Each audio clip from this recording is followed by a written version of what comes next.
dreams have come true. The Ride with JMV on 93.5 and 107.5. The Fan. You know, it's funny. I'm right there with you. So many of you have reached out and said, I am so sick and tired of this Jonathan Taylor stuff.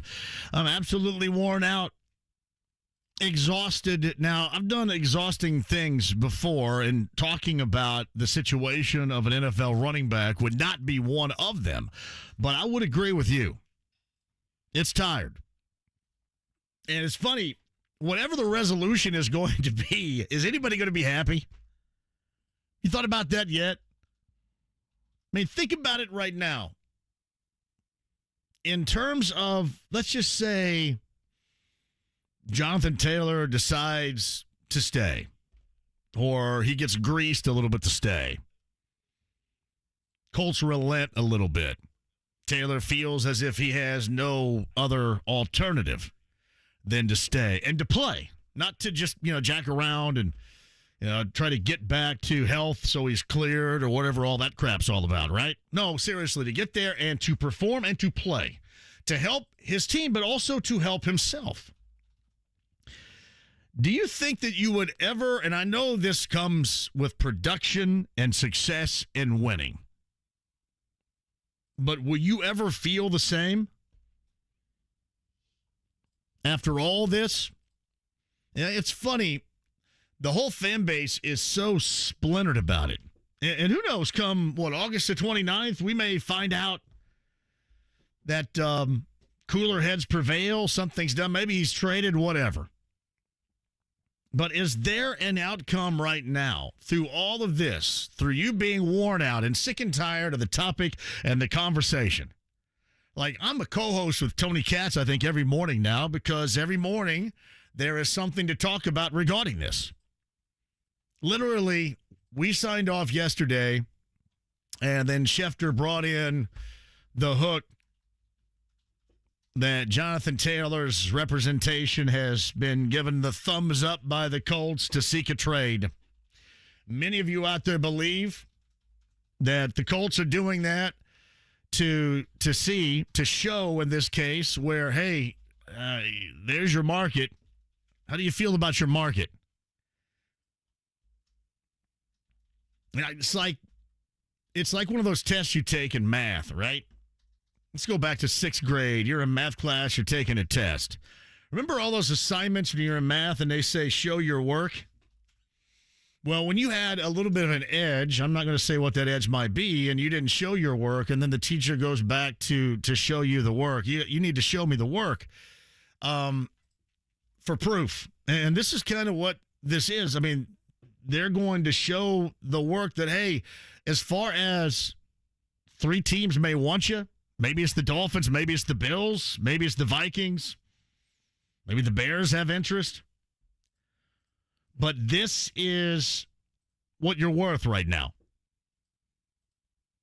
We're going to put the price tag as high as possible, which is laughable, a number 1 overall, or I should say number 1 overall, first-round pick. That's laughable. They're going to get lowballed like hell. And you know what it's funny about? Like, that part, I don't know if I buy the part that the Colts are trying to, quote, teach his representation a lesson. That's a long way to go. And you do, at some point, and you got to worry more about the season, even if you're watching, Hull or Drake or Jackson or whomever run the football and line up behind Anthony Richardson. At some point, that's going to take over. It just feels like that you have 2 sides right now that are hell-bent on staying exactly where they are, and, ultimately, the Colts are going to win that one. So I'm curious, knowing all that you know right now, are you more bent out of shape at Taylor?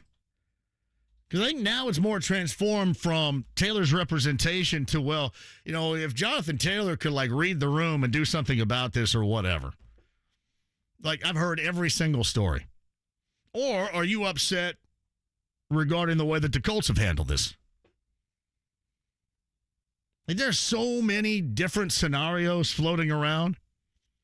Yeah, it's funny. When I was on with Tony Katz this morning, I gave him one. I said, think about this for a moment. I mean, what if this is Chris Ballard? What if this is Chris Ballard that's pulling the strings on it?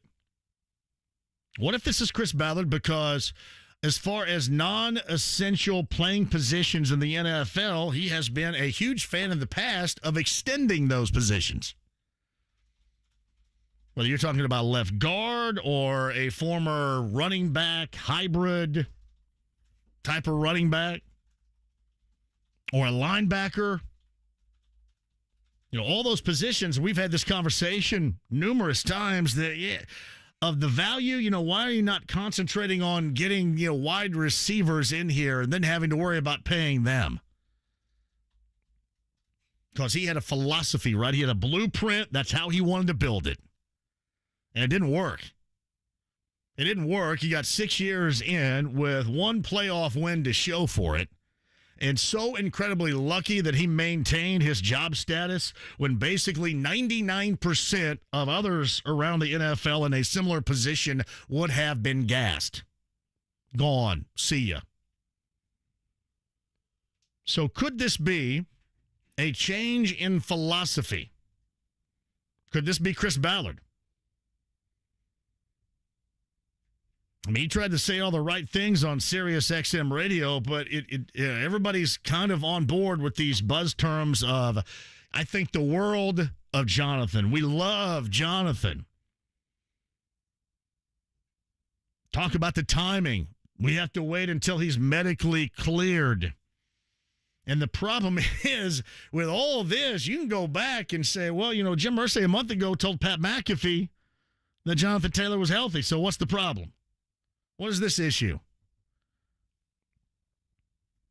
Then you got to backpedal through that. So could this be Chris Ballard realizing, all right, so we got to view this a different way. For 6 years, my build from inside out routine hasn't worked.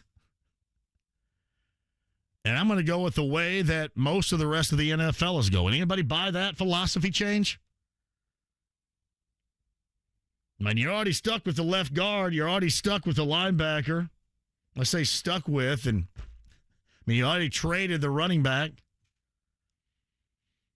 Do you just come to the conclusion that even though 3 years ago I traded up to get this guy, got the approval of the owner in the process, and now where we're going, it is completely unnecessary to pay him, certainly extend him. I've already done that. Is this a change in Ballard philosophy that we're witnessing right here? For those of you that are anti-Jonathan Taylor, anti-Jonathan Taylor's representation, and again, I know that winning cures all, success does ultimately cure all. But if you were looking at it this way right now, what would Jonathan Taylor have to do this year if he did return? What would he have to do to get you off of how you felt about him right now? And what type of numbers would he have to put up? Would he have to mirror year before last? Put up those types of numbers? Would this team have to win? Are his numbers to you meaningless, but it's just about this team? What's so funny about this entire thing, all this stuff is the norm. And for those of you that just immediately want to say, well, this isn't the Colts organization's fault. You just gave up a really interesting scenario about a change in philosophy. I mean, you'd think when you only have one playoff win and you had your head handed to you for 6 years, you would have some philosophical change in your style, in your blueprint. And, I mean, you're incredibly fortunate that you kept your gig. A lot of you are going to say that. Well, why wouldn't he change right now? But what is scary about this entire thing is that this now, over the years, has become the norm. This is what you've waited on. I was talking to a good friend earlier today, and I swear to you, I was dealt a sense of deja vu. You guys ever get deja vu? Yeah, I'm not going to define it right now because I don't have the smarts real good, but deja vu, I was in my driveway talking to a friend of mine this morning, and I thought, you know what? I've been here before, like last year. You know what? I've been here before, like the year before last. There was a point in time when there was nothing more boring than a Colts preseason. Nothing more boring than Colts preseason games. Now, granted, those preseason games still hold tough as far as boredom's concerned.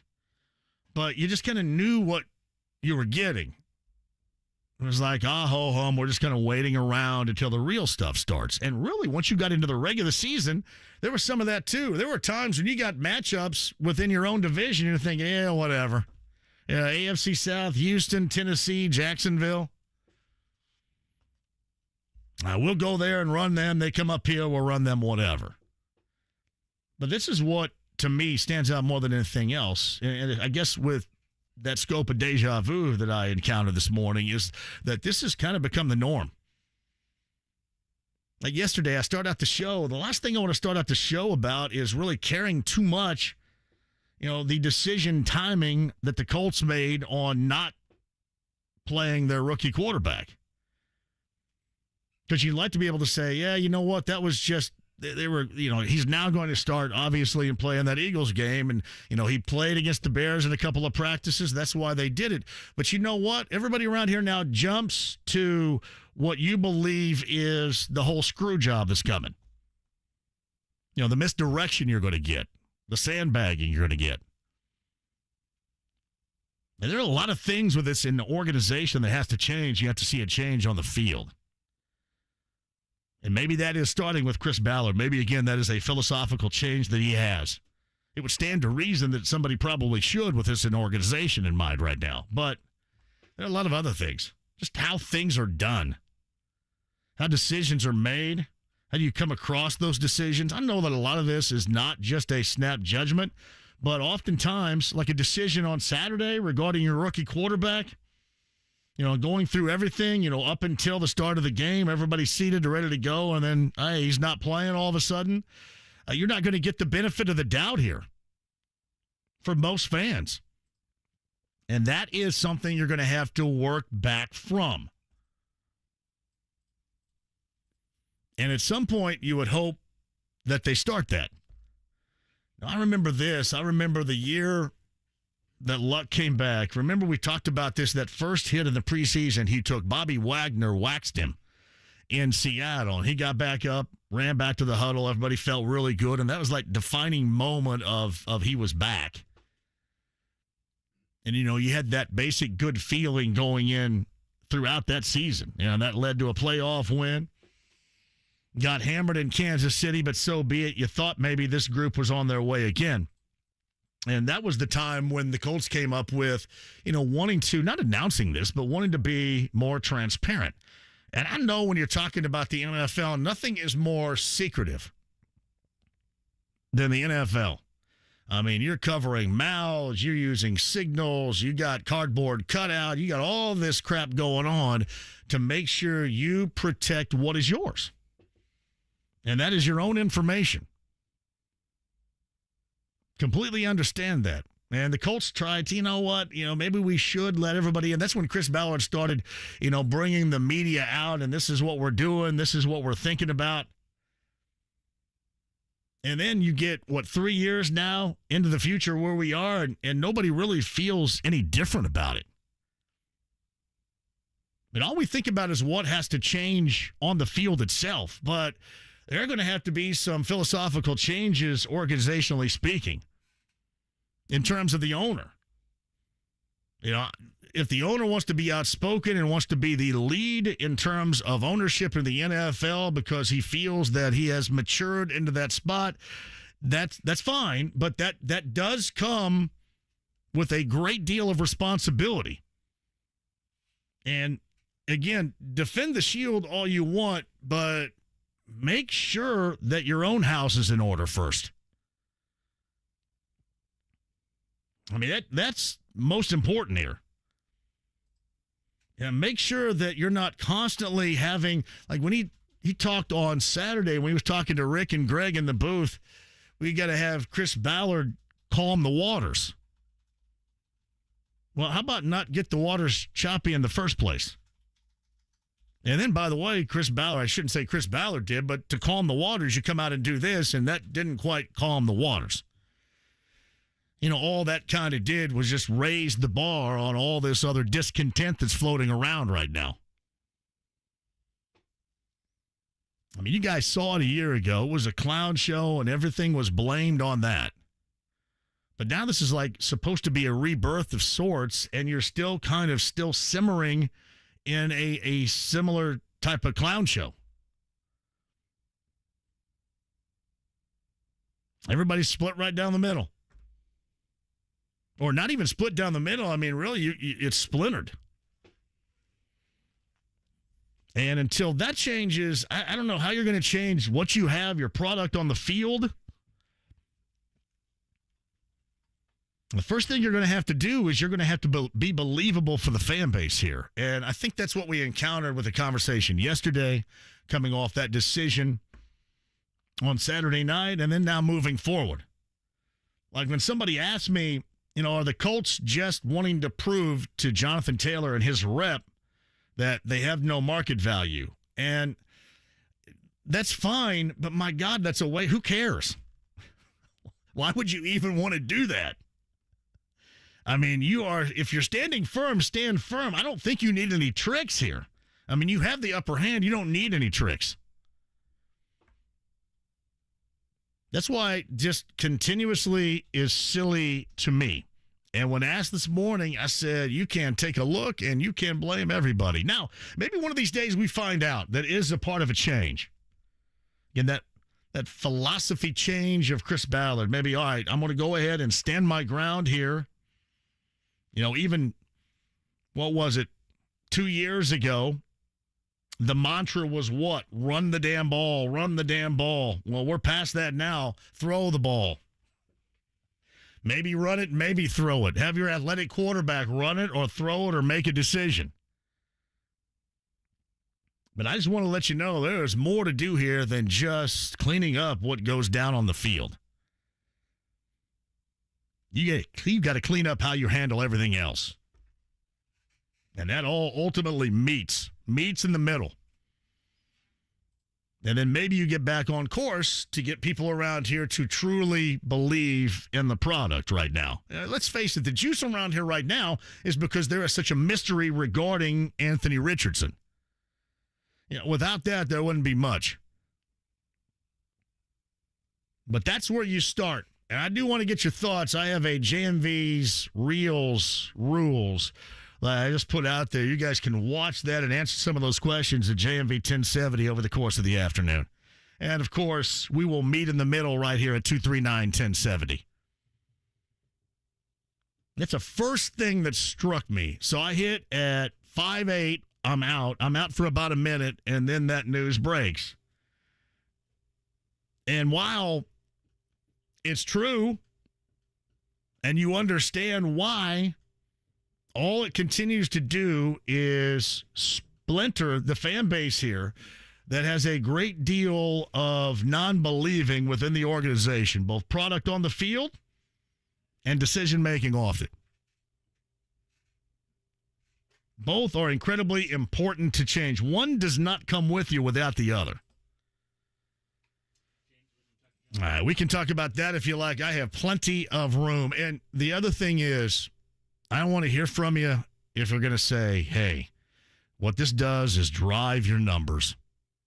You can sit there. You can talk junk. You can be critical and all that. It doesn't. We are so far past that.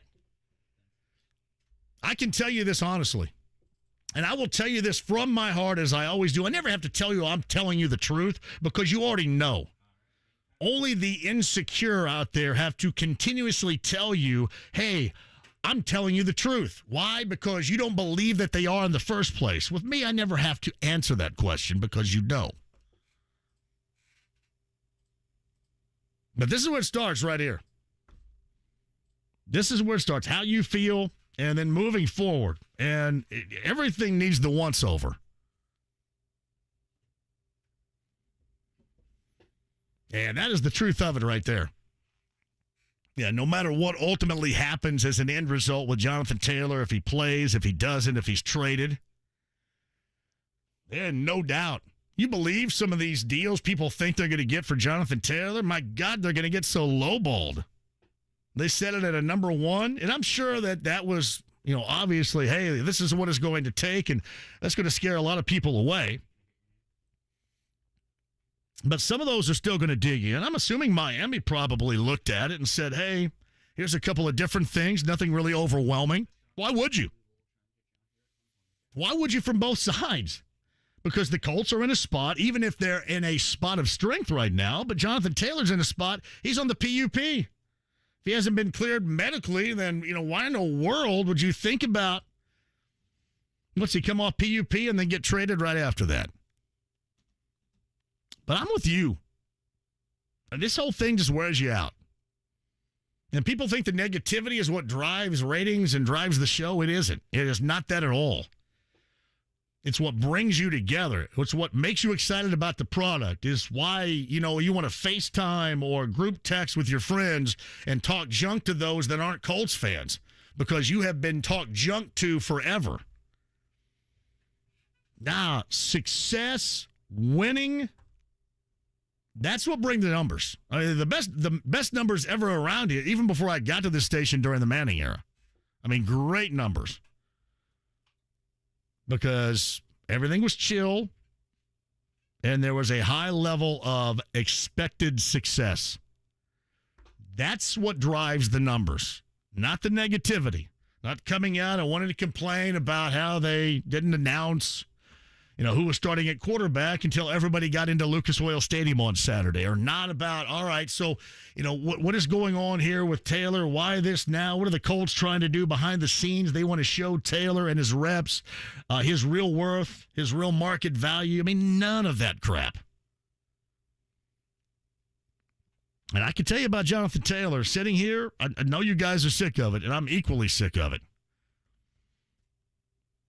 But much like many of the negative topics of the past, once again, like the deja vu in my driveway this morning, that's where we find ourselves. All right, 239-1070. Email address, JMV at 1075thefan.com. Rakestraw, bottom of the hour, a thrilling week number 1 of the high school football season. Greg can talk about that. Greg also was in the booth with Jim Irsay and Rick Venturi on Saturday. We can go over that. So Spielberger's good, or is Spielberger from PFF on vacation week number 2? What's happening? He's good to go. Spielberger, was he staked out at Eagles Colts practice today? Yes, he is. We had some fighting going on. I don't mind the fighting. Yeah, you don't want it to escalate into practice and go into some sort of jackassery, but I don't mind the back and forth. You had some good comments. Jason Kelsey, good comments from Zaire Franklin. Do you have that Kenneth Gainwell up there right now? Let me know if you have Kenneth Gainwell. The Eagles said this about the get-together practice today. And just keep each other safe, and, man, we're a team. We ain't going to let nobody come in our house and take over, but, we're going to continue to work hard each and every day. We whoop their ass up. We whoop their ass. That's what you got to get back to. I want to hear people be able to say that around here. We whip their ass. All right, quick break, and we'll come back. We have the Harris-Hoosier Park Race of the Day. That's up right now on my Twitter account. You guys sign up for that. Maybe we'll get you in 50-50. Betting and dining from Harris-Hoosier Park. Racing and casino, that is in Anderson. Tavern Tour Stop coming up on Friday in Broad Ripple. Union Jack Pub. You guys going to show up? You better. We got Hoosier Hardwood Fest tickets again, too. I'm telling you what. We're like a chainsaw will skin your raw. Got those coming up a little bit later on today. And probably even more than what we've talked about so far. There were fights today at Colts practice. We shall go over that. And Brad Spielberger of PFF was at that practice. Talk about that, what we expected. By the way, too, from what I was told, because, I whine and cry about local television all the time, especially right now. Shout out to Nexstar. When am I going to be able to see myself again? Toggle back and forth between nude channels and myself at 10:35 every Sunday night. Can't do it now, thank you, Nexstar. But we were talking about Amazon Prime being the only location for the Colts and the Eagles coming up on Thursday. Evidently, RTV6. Channel 6 has picked it up for Thursday. And you know what? That's not one right now that put us all in the penalty box, right? If you have DirecTV Stream, Uverse, we're not in the penalty box. Good to go. We got that and more. Loaded phones, your conversation. Rakestraw, Spielberger, a lot to get to. A little baseball as well. 239-1070 is the number. Yeah, that email address is jmv@1075thefan.com. Inside the lounge via YouTube Live, HD Radio, the stream, the app, and 93.5 and 107.5 The Fan.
To you this morning, I'm sitting in my driveway, and I got hit over the head with a great deal of deja vu. Seems like I sit there this time every year and talk about nothing but junk regarding the Colts, and at some point that's got to stop. Brandon writes this, 4-59 have me looking like a jackass on Colts preseason games. 4,500 4K TV. That's a $4,500 4K TV. Holy crap. With a wire running across the room to my rabbit ears by the window. You got to do what you got to do, man. When these companies start jacking with us, we should all be pissed about that. And believe me, I love going on with Hagan and all that, and I'm assuming before the start of the season they will, but there's no guarantee. Get your head out of your butt and serve the people. I mean, why do we have to call, Brandon? I have to ask this question. Why do I have to call and say, hey, you guys have jacked around on my TV schedule now, and you don't offer things that you did? Why do I have to ask them for a discount? They should reach out to me and say, hey, you know what? You've been a valued customer for 23 plus years. Here's your discount. Here's your nudie channels. Anything. Yeah, we got to go to them. Wait on hold. Stop screwing us. And believe me, too, I'm talking about, as far as local sports concerned, you probably feel the same way about the Colts. Let's get this thing in gear. Stop giving me deja vu in the driveway of soap opera after soap opera every single year. Greg Rakestraw is with us via the Andy Moore Automotive Group hotline. A nice little booth interview in the third quarter with you and Rick of Jim Irsay. Thank you, sir. I appreciate that. My part was minimal, but that's come to be expected. Yeah, you let Rick go at it. You know what I felt, Greg? I thought that Jim Irsay either had come to his own conclusion or somebody had told him, let's not try to make anything more out of this, maybe throw more gas on this particular fire. I thought basically what he told you is what we already knew in a long roundabout way. I thought Jim went out of his way to be very diplomatic about the Jonathan Taylor situation. So there was no gas on the fire. There was nothing incendiary in the slightest. Thought it was very professional how Jim handled that situation on Saturday night. Unfortunately, it's too late. I think if you go back to that first tweet that he sent out, regarding the CBA, when many people thought that he was talking about somebody else and not necessarily Jonathan Taylor, but you have to own that.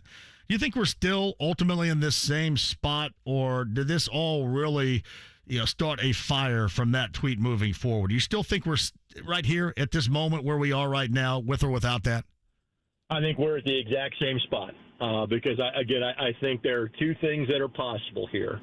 One is that the Indianapolis Colts are changing how they do business. And let's face it, one of the criticisms that has been lobbed the Colts' general direction and Chris Ballard's direction has been, hey, you have spent money at positions where you don't typically have to spend money at. And if that's going to stop now, if you are changing how you do business, the unfortunate timing is that stops on the kind of the watch of Jonathan Taylor. There is that. That is a possibility. What has surprised me is the amount of criticism directed back towards the Colts, if that is the case. Like those that have indicated, you guys are just being cheap, or why won't you pay this guy? Don't you actually kind of want the Colts to kind of change the business of how they're doing things if how they have done it in the recent past has not been good enough? Hasn't this been the group that has not won a division since 2014? Hasn't this been the group that only made the playoffs a couple of times in the last few years and only won a playoff game dating back to 2018? So the fact that maybe they're changing how they do business here should be seen as a good thing. The secondary thing that I would throw out there is this. Again, to me, the contracts or the players that are most applicable to JT's situation would be Braden Smith and Shaquille Leonard. Those are guys that were second-round picks heading into their fourth year that got their contracts extended. And if the Colts aren't doing that with Jonathan Taylor, again, To me, that tells me that there might be something in terms of the injury situation that is causing the Colts to pump the brakes on that. So both those things could be true simultaneously, John. Yeah, and that's not one I believe. And again, if I'm proven wrong, I'm proven wrong, and that's fine. But I don't know necessarily if I buy into that one. Here's the other thing, because I brought up in my open regarding, maybe this is all a Ballard-led after 6 years. My plan's not working with non-essential players on this team. Been given extensions, and I'm going to draw the line right here. I mean, maybe it is a new charted course, charted path.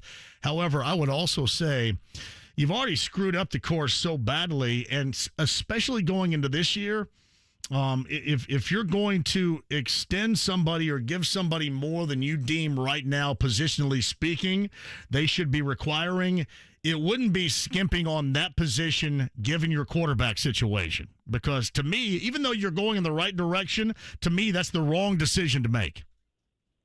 I would say this, too. You're also at a point in time where you can kind of stand on your high ground, so to speak. In other words, you're going through a rebuilding process. You're going through a reloading process. You've got a brand-new head coach. You've got a brand-new quarterback.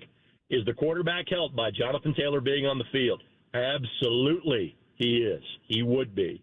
But at the same time, if you're like, hey, listen, we're going to get everybody here that wants to kind of point the same direction. And if you don't think you're going to hurt your overall bottom line in terms of wins and losses because of kind of the talent that is assembled in the spot that you're at from a timeline standpoint, kind of also understand the ground of, all right, if you don't want to be here, we'll see if we can find a way to move you elsewhere and have everybody going in the same direction here too. I get that part of it as well.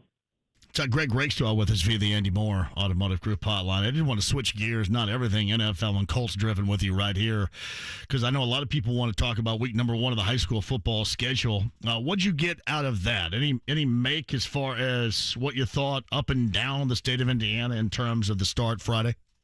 Westfield's going to be awfully good. And again, is New Pal, maybe their vintage selves, I'm not sure.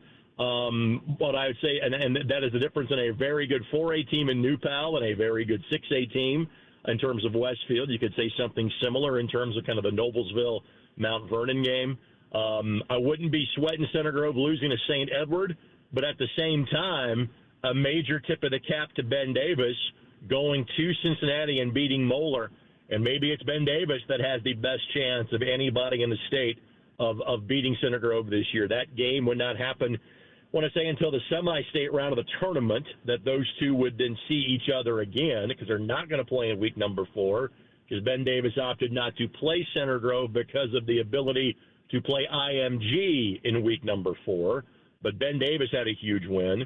The game that I had in terms of Snyder and Warren Central, Snyder was beyond impressive. And Snyder was a play or two away from playing in the state championship in 5A last year, graduated some key pieces, but they were outstanding, especially from the second quarter on against Warren Central, putting up 42 points. And Warren Central's young, but Warren Central likes their pieces and kind of likes their future. But Snyder beat them up from the second quarter on of the game that I saw. So, some surprising results, some not so surprising results. But those are probably the 3 or 4 games that kind of stick out to me from week 1. Yeah, I know. Talking to people from CG, they go over to Canton, the Hall of Fame, and that St. Edward team out of Cleveland was apparently legit, from what everybody tells me. Correct. And again, Center Grove returned so many pieces from last year. I think it's Indiana competition. They're going to be fine. And there's no shame in maybe not playing for a national championship, but playing for an IHSAA state championship for a 4th consecutive year. I clearly think that's possible. But at quick glance, in terms of their path in the tournament, Ben Davis probably stands as the largest impediment. I think there's several quality teams in the northern half of the bracket. Hamilton Southeastern, I think, is really good, and they're really big and physical. Westfield, I think, got a pretty special team put together. Maybe it's Carroll that comes out of 6A like they did last year. And Franklin Central is getting better quickly under Jason West. Those are all possible postseason opponents for Center Grove. But I think now, because of the schedule they play and not having that conference tie, which obviously was the case last year, but playing so few Indiana teams, I think now more than ever, everything for Center Grove and for other schools too is just how are you in week 11? Because that's when the postseason starts, and that's still 9 weeks away for Eric Moore's team. He is Greg Rakestraw via the Andy Moore Automotive Group hotline. We are seeing some games postponed because lack of officiating. I say games, maybe it's not plural, but I did see one. I think it's Northview and Terre Haute North postponed because of the lack of officials. What's that situation? How does that stand as far as officials this football season? We have been teetering on that situation in a lot of sports for a while. And really where we have seen it, baseball to me has been the one that has been noticeable. And it's not been at the varsity level. It's been more so of, hey, we don't have enough officials to have a JV game. When we, the last couple of years, have had days where there have been a lot of rainouts, and so everything kind of gets pushed back to, like, say, a day or two later, maybe you have more varsity games on the schedule than you had originally planned, then some teams are left without umpires to have. We've been talking about this for some time, and I've always thought this problem was going to hit outside of Indianapolis, say more so than the Indy area, so I'm not surprised maybe that it's in Terre Haute. And I do think it's Northview and Terre Haute South, by the way, I think, because Northview and Terre Haute I think played this past week. So it's Northview and Terre Haute South coming up in week number 6. That game's moved to Thursday instead of being a Friday game. But again, I'm surprised, but not just because again we've kind of seen this problem coming over the last several years. All right, my brother, I appreciate you. You're not doing the game Thursday, right? Is that true? No, Al Michaels is getting into my pocket. Yeah, way to go, Al. He needs it too, brother. Come on. Amazon Prime will have the game, and it is available locally. Just like any other regular season game, I believe that's the case. That is an NFL Network game, or any cable game has a chance to be broadcast by a local station. So that is the case. But no me, no Rick, no Lara, at least on the television side of things. All of us go back to radio, those two in Philadelphia as we speak. And as they said in Full Metal Jacket, I'm in the rear with the gear. I'll do the post-game show from here in Indianapolis coming up late night Thursday night. Oh, that's awesome. All right. And you'll get to call me on Saturday too, right? Exactly. And so I missed Yacht Rock Saturday night, right? That's correct. That's what I missed. You did, but I played Dionne Warwick's Deja Vu because I had some deja vu this morning in the driveway. So I played that as your re-entry. So it's almost like you were there. But if there was a week that I was going to miss, it's probably Yacht Rock. Oh, come on, man. No. Let me explain. I enjoy Yacht Rock. I'm not sure I enjoy 6 hours of Yacht Rock. And so I kind of treat Yacht Rock like sushi. It's like a nice appetizer. It's a nice, like, side dish. I'm not sure if it's like my main course. So if there was a week that I had to call in and miss the show because, I was literally on the air for like 5 consecutive hours, I would say, Yacht Rock Saturday is probably the one I needed to miss. It sounds like, in a roundabout way here, you're trying to describe my Yacht Rock show like it's Jägermeister. I think that I should be pissed about that. I don't dislike Yacht Rock. It's probably like my weakest level of musical knowledge. So, like, I enjoy like a little bit of Yacht Rock mixed in. An entire Saturday night of Yacht Rock, I'm not sure that's my thing, but that's quite all right, John. It's part of it's why you appeal to everybody. A little bit of everything on the show. You know the worst thing ever heard at a bar? What's that? I got the next round of Jaeger. For me, I had much more of a problem with Rumpelmans. Nothing good ever came. Yeah, but at least you got good breath. You know what I mean? I mean, with Jaeger, it was bad breath, tasted bad. It just was. I don't know why anybody at all chilled. Well, I don't know how you do it warm, but certainly chilled doesn't make it much better. I don't know how people do it. I don't know why. John, I somehow found like a European, I'm assuming it's German, like 200 milliliter shot glass of Jägermeister in a yard of a house that I went to when I was in college. So I actually have like a special affinity for Jägermeister. It's like the alcohol gods gave this to me as a gift my junior year at the University of Indianapolis. I don't know, man. I think that dude on the logo says it all. I mean, that's how you feel like take a shot. It's like, hey, I think I made yak and I'm not even drunk. Wow. All right, brother. I appreciate you as always. You good? He said the Yacht Rock show was like Jaeger. Seriously, I mean, who has friends where you guys go out to the bar. Let's just say there's a handful of you dudes out there, right? And the dudes start, passing around the hat and buying shots. I mean, you rip on the dude that suggests Jaeger, right? Hey, a round of Jaeger for the fellas. Okay, great. Come on now. Quick break and we'll come back. Shout out to those around here. I don't know who it is that carry Jaeger. I'm sure to many it is very enjoyable. Quick break, we'll come back. Brad Spielberger staked out with the Eagles Colts practice where there was some fighting going on today. We'll talk about that and more with Brad from PFF a little bit after 4. Get your chance to win in a variety of ways. Let me take a break. Let me reboot, and I'll tell you all about it next. Don't go in.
Get inside the lounge via YouTube Live. The conversation is smoking. JMV, it is hot as testes today. Let me see. That could be accurate. Roy says, JMV, I miss your nude pajama commercials. Naturally nude pajamas. You want to know how an ad campaign works? Seriously. Like if you're somebody out there and you're thinking, I don't know if I want to advertise with JMV or not, then know that you should, because that's how an ad campaign works. Months later, Roy, inside the lounge via YouTube Live, brings up my naturally nude pajama commercials. It's a stick and stay on the front burner of the minds of the listeners of this show. I'll get your message out there. Thank you, Roy. Naturally nude pajamas. I don't think I've done that since Valentine's Day. Somebody asked me a little bit earlier, what'd you say August the 29th? What's that all about?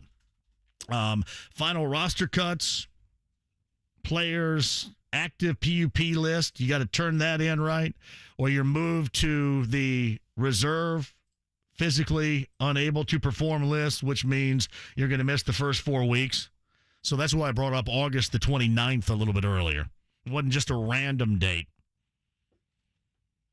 So that is when, what do they say, the rubber meets the road? I've never said that. You guys don't want me to say that. It's like when I made fun of Mark Dykton yesterday for saying, pump the brakes. Can't be that dorky. Come on, Dykton. Don't you think that's dorky? Pump the brakes. Hey, man, pump the brakes. I mean, I've definitely said it before. Why don't you pump the brakes, dude? Steve at 239-1070. Jump on here. Hey, John. Hello, How Steve. you? Steve, I could not be better. I appreciate you asking. Well, great. Hey, it's good to talk to you again. I've got a little different wrinkle about Jonathan Taylor. Well, give me that wrinkle you got about Jonathan Taylor. Yes, sir. I'm a former offensive lineman in college. Yeah. And I think he's looking at our offensive line as being subpar. And I know that offensive running backs are limited in their scope to where they not be able to make the maximum that they can. And after watching the first half of the game the other day, I don't think we even have a backup offensive line to be able to substantiate the fact that he thinks he could come in here and make the money that he wants. What do you think? Steve, you're telling the absolute truth right there. And because we are focused in on Taylor and all this crapola, we are taken away about the fact that last year that group was an absolute disaster, and nothing has changed with the exception of wondering again what the weakest link might be, if that's right guard and where you're going, and if in year number 2 the left tackle is going to be legit, and there is no depth. So yeah, we're not talking about that because we're distracted by all this other crap we're talking about. You're absolutely right.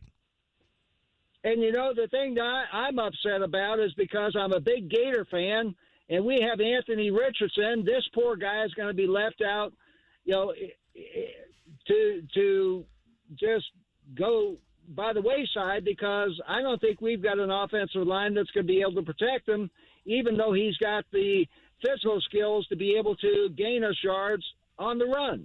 Steve, can't wait to see you out again soon. Thanks for the call as well. Now, he's right about that offensive line. And as for Anthony Richardson, for every play where you kind of go, wow, that's awesome, you're going to get like 3 or 4 that you're going to go, ugh. That's the way that's going to work this year. Prepare for it. Quick break, we'll come back. Jimmy's on hold. We'll get to Jimmy. Greg Rakestraw a little bit earlier, and Brad Spielberger from Pro Football Focus was at the Philly Colts fighting practice today. We'll get the lowdown next.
Lounge, YouTube Live. Let's hear from you.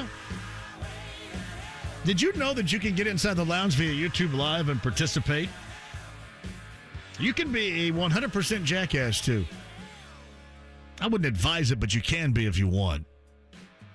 But there are normally completely different conversations in which I also participate going on while this show is going on. It's all good. We give you the best of both worlds. That's a Van Halen reference, which is bad with the AC/DC bringing us back in. I think you catch my drift. Brad Spielberger in a second. Hey, Brad, hold tight. Fresh off vacation. Staked out at Eagles Colts practice earlier today. Our friend Jimmy. Before I get to the PFF specialist. Hello, Jimmy. What's happening, John? Jimmy, how are you? I'm all right. So I've been thinking about this JT situation. Yes. And it reminds me of what happened in Baltimore with Lamar. Irsay and Ballard are willing to pay him, but they're not willing to pay him that Christian McCaffrey, Nick Chubb money. So they're waiting on the Jacobs deal to get done, the deal to get done in San Diego with Eckler, Los Angeles with Eckler. They're waiting on those deals to get done before they commit to Taylor. And I just wanted to get your thoughts on that. You know what? We've come up with so many other wild-ass situations, scenarios, and theories. I wouldn't dismiss that. Like, I happen to think that maybe it's more like the Colts wanting to start anew, philosophically speaking, but I'm not going to dismiss that at all. Well, that makes more sense than a lot of the crap I've said. To piggyback on your wanting to start new, can he hold out last year? Kenny Moore held out. Did he get a new contract? No. Is Kenny playing out his contract? So the Colts are already, yes, there's precedent that they did pay guys previously, but the past 2 seasons, they haven't paid guys. Yeah, I think my point with this all is, too, that if there was going to be a so-called non-essential position that got some money out of this, it would be, especially this year, right now, with Jonathan Taylor, knowing your quarterback situation moving forward, I prioritize that more than I do. And I know you're going to say, well, wait a minute, the offensive line, the left guard, or the linebacker, I would prioritize that more than that stuff. I don't know, to me, if this is something that the Colts really, truly want to mess with, but apparently they do. But listen, your theory is as good as anybody else's to this point, man. It really is, Jimmy. All right, appreciate it, John. You call anytime. Thank you very much. On the Andy Moore Automotive Group hotline, he was on vacation last week, so we missed his expertise.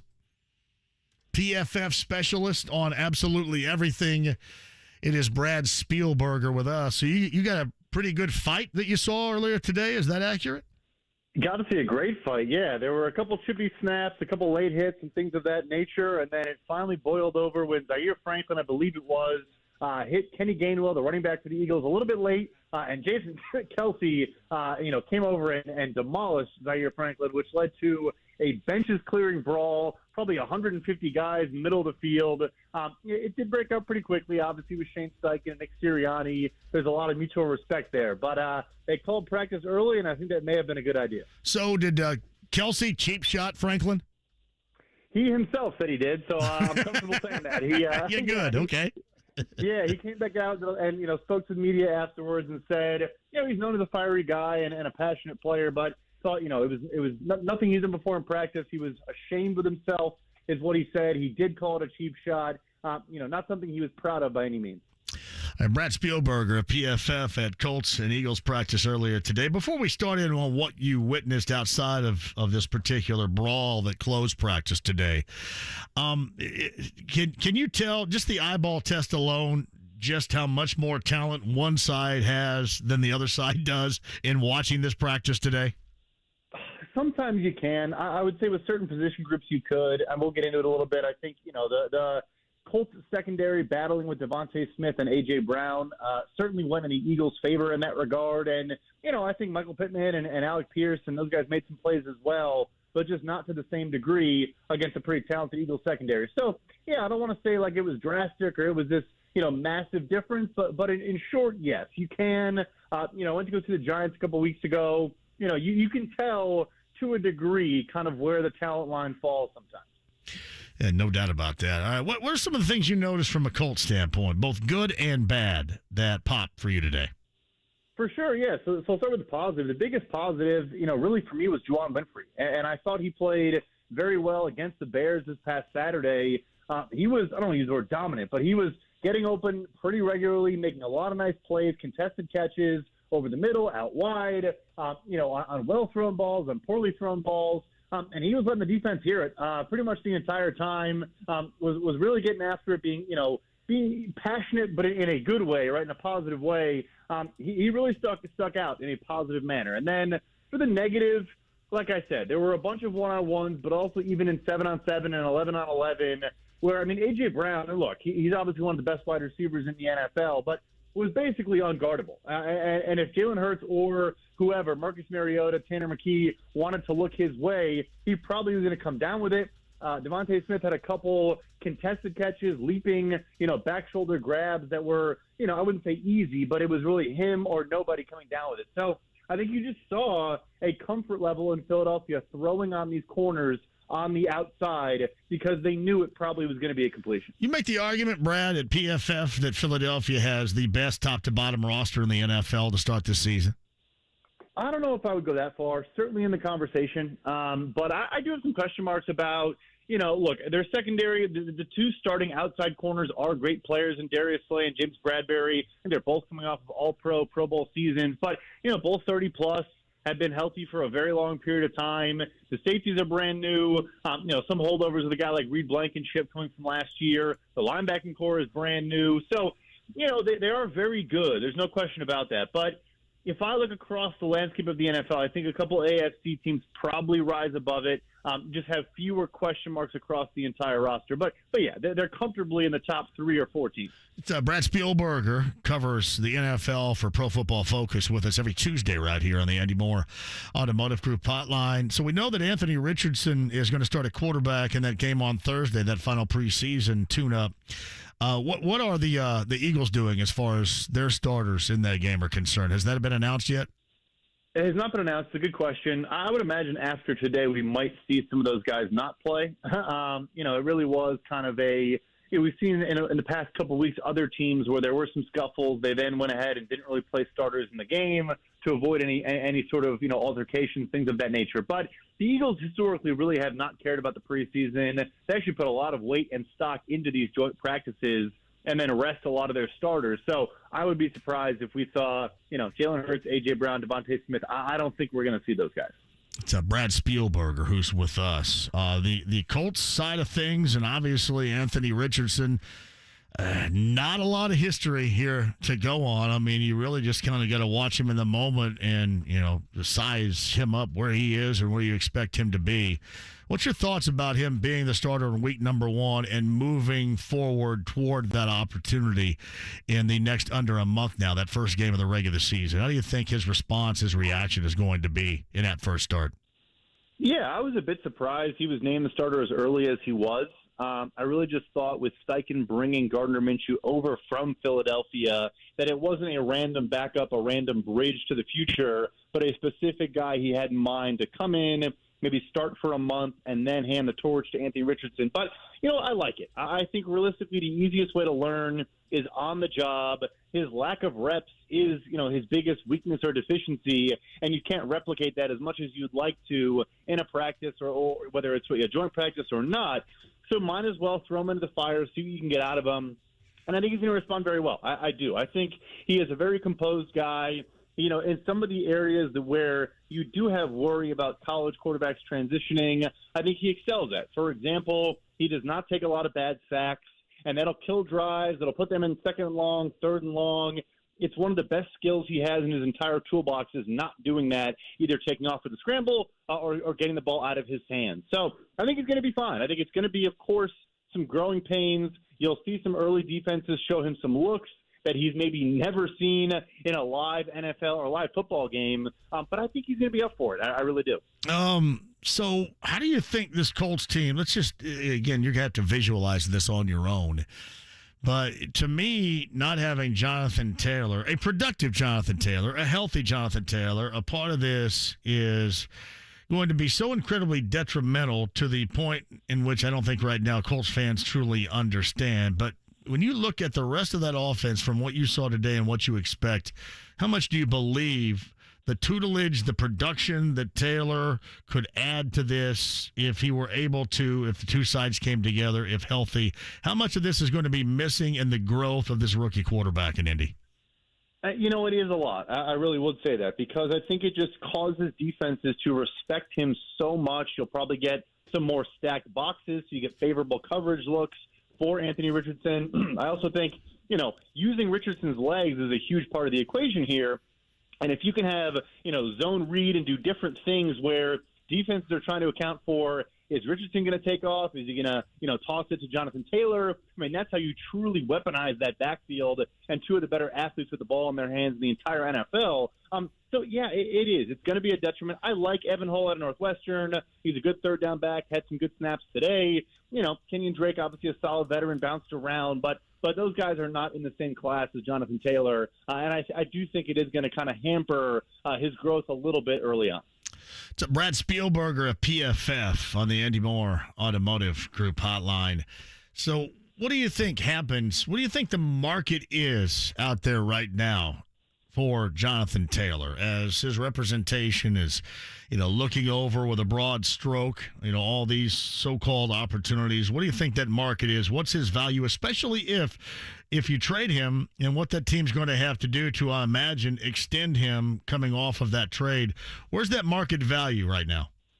Yeah, so that's the thing. You know, even with the last answer I just gave, I don't think he gets traded. I think what just happened was, okay, you know what? You and your agent go out there and go ask as many teams as you'd like, hey, if you trade for me, what contract are you then willing to sign me to? And the Colts bet is every team is going to say, hey, look, you're a great player. We'd love to have you. But if we have to give up, you know, a single first-round pick or maybe 2 second-round picks that equates to a first-round pick, then we're not going to be willing to sign you to X-level deal. I mean, look, the market's terrible. I mean, the running back market is the worst it's probably ever been in the history of the sport. We are at an inflection point maybe, but I don't even know if we've hit rock bottom yet. But, you know, 27-year-old players like Dalvin Cook are signing one-year $7 million deals, where half that money's tied to him being on the active roster. You know, he could make almost nothing depending on, you know, certain circumstances. So that's the thing. I think that it's them calling their bluff is my read of the situation, saying,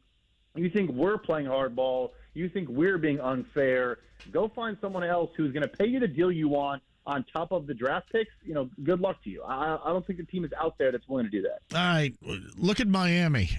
Like, what would happen if a healthy Jonathan Taylor were traded there? Is that the highest level of interest you'd think a team may have is in South Florida, looking at those possible services of Jonathan Taylor? That is the only team that I've been given direct information is a team that is interested in this market, right? That has been willing to reach out and have some conversation. So, yeah, I would assume it's the highest because it's the only one that I know, you know, for a fact has had a couple conversations with their representation. Look, I think he would go to Miami and be incredible. And their offense, with all the speed they have with Jalen Waddle and Tyreek Hill on the outside, with Mike McDaniel and their ability to scheme up these runs and get their guys free rushing lanes, I think he'd have a phenomenal season.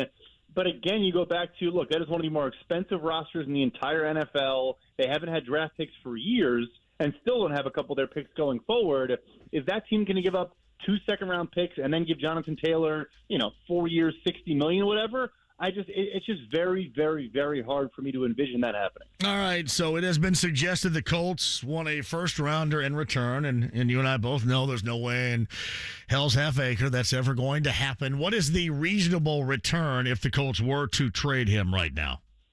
Yeah, so the thing I've gotten to, and there's a ton of risk associated with this idea, but essentially if another team thinks they are – Miami's a good example, that thinks they're close to a Super Bowl – thinks a couple more pieces could get them over the hump. That instead, and this also depends on Jonathan Taylor's willingness to do this, but for them to say, hey, look, we want to bring you in. We actually don't want to sign you to an extension right away. What we're thinking is we bring you in, you have a great year, we take care of you, yada, yada, and then you go sign elsewhere and we get a compensatory pick back. So, you know, I'm wondering if that is a solution some teams think is viable. And in that scenario, you know, for a running back, even if he has a great season, you're looking at a 4th-round compensatory pick in that scenario. So maybe a team says, okay, we'll give up a third and a fourth, or, a third and a fifth, whatever, and then get that fourth back in return. That, I think, is like the only outcome I can imagine from the other team's perspective, but I don't see the Colts making a trade for anything less than a first or, a second plus. I'm talking about reasonable outcomes, too, and you had mentioned you believe that he will stay put here. What's your reasonable outcome for Jonathan Taylor? He playing in week number 1 here? He on PUP still? Something else transpire? What do you think happens with Jonathan Taylor here in Indy? Yeah, so look, I'm not a doctor, and I don't want to speculate too much on the injury. Obviously, there was supposed to be a timeline where he'd be good by now. Who knows what's going on there. But, yeah, if I had to bet on it, my guess would be he is suited up in week 1, playing for the Indianapolis Colts, maybe week 2. But, yeah, I don't see him going elsewhere, and I do not see him actually holding out. It serves him no benefit to hold out. The Colts could then truly play hardball. They could have his contract toll to where he's still in his third season, or fourth season next year. Like, it can really get ugly in a hurry for the player. So, yeah, I think it's going to be a lot of posturing, a lot of back and forth, and then him and Josh Jacobs will show up, a couple days before week 1. See, Shane Steichen said today where you were that Jonathan Taylor has not been medically cleared. And all along, I kind of wonder where that is. And I know that you're not supposed to with the health of somebody or whatever, but I just kind of wonder. It's all this happening at once. And, Jim Irsay said a month ago with Pat McAfee that he was healed. And I know it's Jim Irsay, and you kind of got to take that the way that you take it. But you buying that he's still coming back from that ankle injury? You buying that maybe it's something else? How do you feel about this situation, internally, and what might be going on altogether? Yeah, I don't think he would lie about that, especially him in particular. Any player probably wouldn't, but also a guy who, it has historically been one of the most durable running backs in college and the pros to up until last year, obviously, when he missed a little bit of time. So, yeah, look, I get that it's easy to speculate, okay, is he making up injuries or is he exaggerating the severity of the injury because of the contract dispute and all those things? But I don't know. I personally wouldn't go there. I would believe it. Look, you could say, would he be willing to push through this?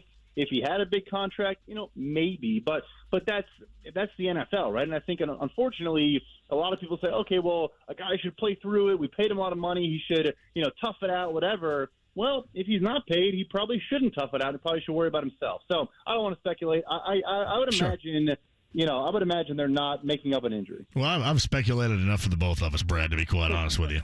You think that if they extended him like tonight, you think he'd practice tomorrow? I don't think he practiced tomorrow, but I think he would practice before week 1 for sure. I think he may very well practice tomorrow if he was extended tonight.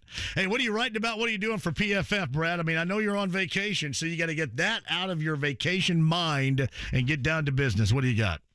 That's right. Yeah, so I'm going to do a whole write-up. Obviously, we talked about a bunch of it here, but a whole write-up of everything I saw at practice today between the Eagles and the Colts before the big scrum. So check that out at PFF.com. And of course, covering everything leading up to week 1. There you go. Brad Spielberger every Tuesday from Pro Football Focus right here. And he was kind enough to join us today, fresh off of Colts and Eagles practice that ended abruptly after a brawl. He saw it all and gave us the play-by-play details. Appreciate you, man. Yeah, thank you. It's Brad Spielberger right there. That was good, live from Philly. So we are going to do yet another fantasy football league here. All right, so here's the issue that I have, and it doesn't pertain to you guys. Well, maybe one. Like, I still have, seriously, the two people that won last year have not picked up their booze yet. All right? So what we do as a prize that nobody else does, thanks to Brent Halverson, our betting analyst, we give away for the winner. I think we do we do a pick'em? I think we did a weekly pick'em. James, don't give me that. We got to find out. We got to do some background. I think we do a pick'em, and we do a regular fantasy football league. Can you handle that this year? Oh, yeah. James says he can handle it. So we're going to do that again, and what we normally do is give away a bar restock from Heaven Hill Distillery. That means you got to be 21 to participate. That said, I still have 2 bar restocks. Like, I have a liquor store back at my desk there. So I think some dude from in and around Pendleton named Brock One, and then I carried that bar restock in the truck up to Mystic Waters where Brock was supposed to be, and guess what happened? Brock didn't show up, whereas I should have just given all of it away right then. Said, hey, who wants it? Brock didn't show up. Who wants some free samples? But I didn't do that. But I still have 2 bar restocks where if you won, you need to pick this stuff up or at least meet me someplace. I'm carrying that around in the truck, and every time I turn a corner, it jingles and jangles. Come on. But we'll do that for a bar restock. If there's anything else we should give away, too. It's just hard to give away tickets to something because by the time the season ends, that event will be concluded. But a bar restock, got to figure out, James, this is all for you here. We got to figure out when we're going to have the draft. Normally that is the week leading up to that first Thursday nighter. We got to do that in a pick'em. The pick'em, everybody can be involved. And the Fantasy Football League, are you going to play? Oh, yeah. James says he'll play. I will play. I was trying to think about last year. I think I've gone with Kyler Murray 2 years in a row, and he has Kyler Murray'd me.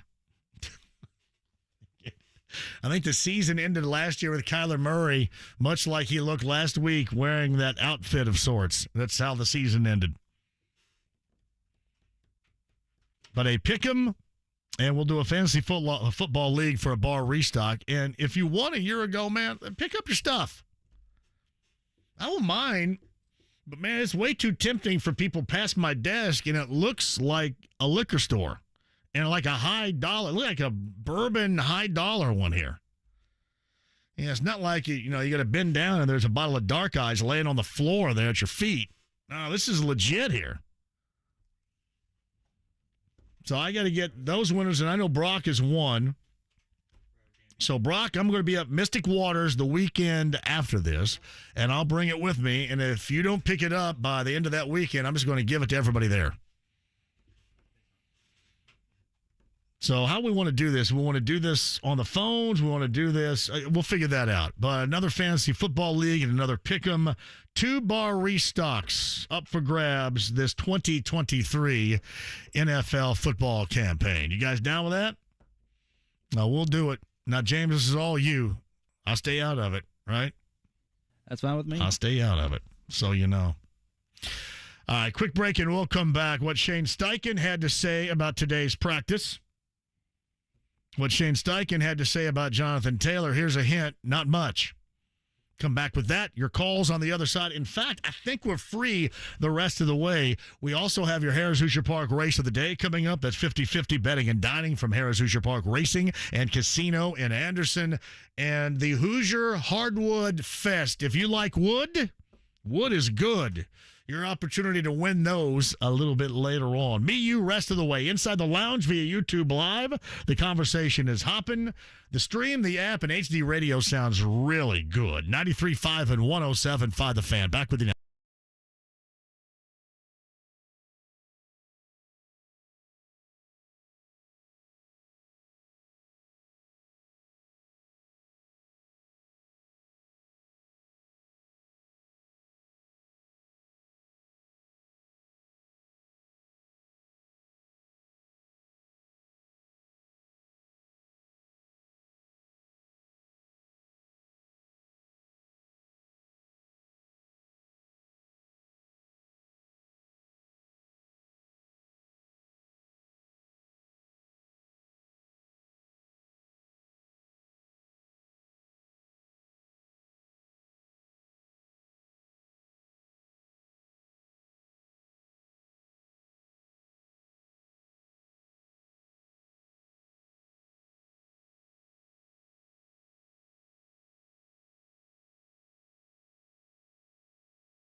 Oh, the late, great Lane Staley's birthday today. 56 he would have been.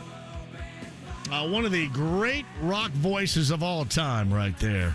Arguably the most unique rock voice of all time. Lane Staley's birthday of Allison Change today. C. Fitch wants to play. BT says, you know better than me, but do you believe Jonathan Taylor's personal absence was for real or part of this cluster mess? It was very coincidental. I go on the side of if he were to sign an extension, if it were offered right now, that he'd be ready to go tomorrow. That's where I am with it. And I think I have referenced this. And, if it's an injury, then it's an injury. But I think it's more of a hold-in than anything else. Just my thought. Could be wrong. Toby chimes in. I'll play and travel all the way to Naples, Florida to pick up my booze when I win. Appreciate that. Yeah, we got to give that stuff away. Somebody's got to get it. It has almost been a year. JMV, I think Jonathan Taylor gets re-signed with the Colts and ends up firing his manager. Well, I mean, I guess it depends on what he gets with anybody. He's already been through that once. Hey, JMV, I would say your show is more like Goldschlager than it is Jägermeister. Thank you. And Goldschlager will take you too. But you're throwing that back and just thinking like you're some shot-taking, drinking phenomenon, and then all of a sudden when that sledgehammer hits you over the head, you are gone. Yeah, I know. I have in a couple of Goldschlager-induced moments in my life, I had to cut loose, if you know what I mean. I Linda Blaired in a cab once, and then I also had to cut loose of my very own turtleneck. Hey, I don't want anybody to see what's happening here. Seriously. Yeah, I don't mess around with that. Yeah, Tom Cruise said it right in Cocktail. I mean, if you really want to get hammered, just ask for a shot. Bud's at 239-1070. Hello, Bud. Hey, JMV. Can you understand me on this speakerphone? Because I wanted to look at my notes while I was talking to you. Bud, I got you, buddy. I can hear you loud and clear, just like millions of others can right now. Go ahead. All right. Well, thank you very much. Just two quick points before I get to my point about what I called you about. On that pro football pick'em league you're talking about, dude, yeah. I would love, more than love, I would give my right walnut to play in that league. Well, I don't want anybody's testicles, but yes, we can try to get you in there. That's for sure. Yes, go ahead. Other than my own, yes. I was going to suggest I'm a commissioner of one of those right now, and we play point spread, which makes it very, very interesting. I bet it does. And then you had said that you can't give out tickets. What about maybe an engraved trophy that says something like Bud Knox, JMV League Champion 2023? A trophy. We got anybody out there that does trophies? Maybe could get involved in this too. That's interesting. Franklin has a really nice trophy shop here. So down in Franklin, is that one on the square down there? Yes, sir. Right. Yeah. Let me tell you what Franklin has done with their downtown on the square is absolutely phenomenal, Bud. It really is. It is. It's great. All right, now to my point. I think I have too much time. JT, wasn't he league rushing champion 2 years ago? Yes. 1,800 yards. Yes. So he deserves some respect. And I think part of the problem right now is that he feels it's not just the money now. It's the fact he probably feels disrespected. And I've thought of a way that maybe it's a compromise between him and Irsay. And that is, how about Irsay give him an additional, or if he hasn't got one, incentive package this year that's got a really high bar, so that if he does very well, which is good for the team, he does get extra money, and that builds a bridge to next season when they can negotiate. If he doesn't do well, then Irsay stands by what he was saying, and he doesn't give out any more money. Well, I'll tell you what, Bud, I have said it. I didn't go as deep as you did right there, but I have just said, if the Colts were able to at all just kind of massage this year's situation, could that bridge the gap between, where they clearly don't want to extend right now and, add a little bit more to motivate Jonathan Taylor to get out of his land of disgruntled right now? I mean, I've just thought that, and maybe it's not doable. Certainly, maybe it's not reasonable. But those are thoughts I had. Not as, again, in depth as you, but massaging him financially. You just kind of wonder if you could meet and make this thing happen a little bit. But it kind of seems like right now they're at a spot where they're well past that opportunity. That's the way they can come through the back door and nobody loses face. And make both parties happy. So I think that'd be a great massage. So you got it.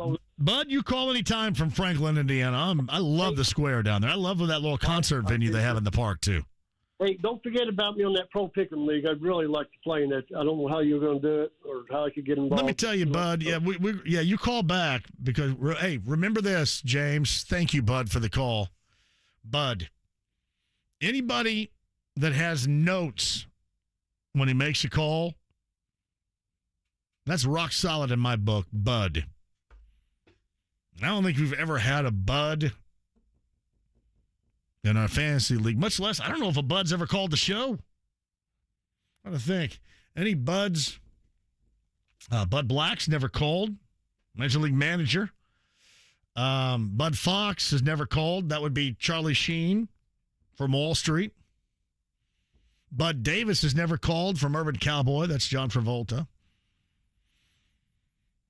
Bud Weiser has been a part of the show many a times. Anheuser-Busch. The first Bud, I think, on the show today. That was a good call. Daryl. Many times Daryl's been on here at 239-1070. Hello, Daryl. How you doing, brother? Fantastic. What's up? First of all, great job on Saturday night. Great job. Do your writers, because you drive people around here every Saturday night and you listen, call in, that's great. Do they enjoy the show for the time they're riding in your vehicle? Oh, yeah. They just go crazy when I'm telling them I'm getting them on the radio talking to you. That's awesome, man. I love that. See, that's what that's all about right there. It was a carload of hotties that was calling you on Saturday night. So. Was it where were you taking these hotties? It was Nickelback concert. See, I'm going to tell you what. I have done this in the past, Daryl. I have made fun of Nickelback. But the one thing you cannot do when you make fun of Nickelback, it brings out the chickage. Does it not? It brings it out. It does. It says, hello, ladies. Here we are. I'm Chad Kroger, and we're going to talk about pants being down at your feet and sing some songs here that may be a little bit lame, but you guys are all going to be smoking hot here in the process of Grew Off. I mean, they do that for you. It was a great evening out ever, to say the least. Want to get to the Jonathan Taylor thing. I don't think he's going to play this year. I think he's going to sit out. I think his ego's gone a little bit too far. But I think he looks at what Irsay paid for a field goal kicker that hasn't kicked very well this year in preseason. I think the first preseason game he missed a field goal and a PAT. Well, 28. Well, I think the backup, I think it was the other dude that missed the PAT. But, yeah, Matt Gay did miss the 28-yard chip shot field goal, which was not a good look. Yes. And you've got the highest paid offensive line that hasn't blocked very well the last 2 years. Nope. And there's a lot more going to be added to that, too. There's going to be a lot more responsibility that they're trying to learn right now as well than what we have seen. So we'll see if that works out. And I think Jonathan Taylor's just tired of getting his backside kicked in and not being respected by Irsay and the rest of the management. Yeah, you might be right. I mean, he may sit. I just don't know because there is such a precedent that was established with Le'Veon Bell missing out on a incredible amount of cash because he did something like that. I don't know if he would sit out and not get paid. That's the one thing. One other thing I want you to keep a look at this guy. He's playing for the Philadelphia Eagles. He's a kid from my high school. His name's Ben Van Zoomeren. His pro day, he did a 44-inch vertical, a 10-foot 11 broad jump, and he bench pressed 290 pounds 32 times. Man, can you imagine being that athletic? And his brother Alex was one of the top defensive tackles coming out of high school, and he's playing at Michigan State right now. So take a look at this kid. He's a linebacker and pretty athletic. You got it, Daryl. I'll talk to you on Saturday. All right, brother. You have a good week. You too, brother. Man, 44-inch vertical. I don't even know if I have a 4-inch vertical. Imagine being athletic. Didn't Bowen allude to the fact that this whole thing could be more about? Listen, I've said this before, SPT, and I said it at the start of the show that, philosophical changes. I mean, this could be just a line drawn in the stand by Chris Ballard saying, hey, I've already done this with a couple of non-essential position players extended, and I'm not going to do it for you. The problem I have with that is you've already messed it up, and now you're messing it up more because you need this dude. I don't care what anybody says. You need him. You need Jonathan Taylor. You're not going to make up for that. You need him right now. I'm not talking about in terms of winning or challenging for a division, just any sort of production, not to be an absolute blank mess with your rookie quarterback. Listen, I think everybody would be happy. I know when I mentioned that at the start of the show, people, oh, yeah, it's about time, Ballard. You're number 7. Finally, you understand that. But much like this whole reboot, it is bass-ackwards the way that it is. Normally you start with a quarterback and then work your way out. They're basically starting with a quarterback and working their way in. But the most essential piece, more than your left guard, more than your linebacker, is flapping in the breeze when really you can make an argument you would need him the most. So I think everybody around here, SPT, would be absolutely up for that philosophical change that I talked about a little bit earlier. And really, I talked about it in terms of organization-wide. I mean, everything. You just have to do things consistently better again. And that's from top to bottom. No more decisions. Got everybody wondering, all right, so, what's going on? What's the operational procedure that's really going on here behind the scenes? They're just trying to drag me into this game? Hanging that carrot of your rookie quarterback that's only been seen a couple of times. Make sure I get in there. I'm not suggesting at all that's what they did, but I know that most of the Colts fans out there felt that way, and you don't want them feeling that way. That's what I talk about all the time. In terms of me, like tweeting, sending out stuff via social media, I always think about how this is going to be interpreted. And with this business, you got to do that, especially with most, if not all, of your decisions, like it or not. And again, all would have been just fine if you said, yeah, you know what? He played in a couple of those practices, and we're going to hold him out on. Okay, great. And not telling anybody was a bad decision. And that's what most people around here are used to in terms of the Colts right now, both on the field and off. There has to be a fundamental change from top to bottom regarding that. You just have to be smarter. And you have to do it consistently, not just for the moment, not just because you got a negative reaction. One thing that you did, but you have to get back to those days where it was a foregone conclusion. Nobody ever questioned you for anything. Those days are well in the rearview right now. Wes is next at 239-1070. Hello, Wes. Hey, JMV. Hey, great outing on Friday. I'm glad you were there, Wes, man. It was great to see you there, too. Did you have a good time overall? I did. Shout out to the We Grow Hair guys. I got there a little late, and they let me on their bay and let me hang out with them. So that was the We Grow Hair people, all my friends, Darren Andrews and the gang over there. And then I believe you were there with, were you there with QC Kinetics, or were they gone by the time you got there? They were right next to me. Yeah, there you go. That's not bad. Yeah. You're hanging out with the awesomeness that are QC Kinetics for a lot of good reasons right there. Well done, Wes. Well done. Yep, good time. Hey, I'm just going to throw my 2 cents on the JT situation. Why don't you? I thoroughly believe that they were going to intend to pay him. I think the issue is they wanted to see him. He hasn't practiced in 9 months, and I think if he would have played 6, 8 games and shown he can be his old self, I don't think they have any problem paying him. And the reason why I say that is they need him, just like you say. They definitely need him. And number two, I looked at the numbers, and next year with the rollover, they have $91 million of cap space next year and 150 some the next year. I mean, they don't have if you look at that roster, they don't have any pressing guys that's going to need big contracts. So I don't buy the fact that they don't want to pay him. I think they do want to pay him, but they just wanted to see him play. Yeah, and then next year it's going to be ripe with running backs too. That's the thing. I mean, if you're going to try to take a stand with this in mind, you're either going to have to vault yourself production-wise into being the best or one of the best options out there, or you're going to have to make sure that whatever you get, you have that security to get past, because there are going to be a lot of options for a lot of teams at that position coming up next year.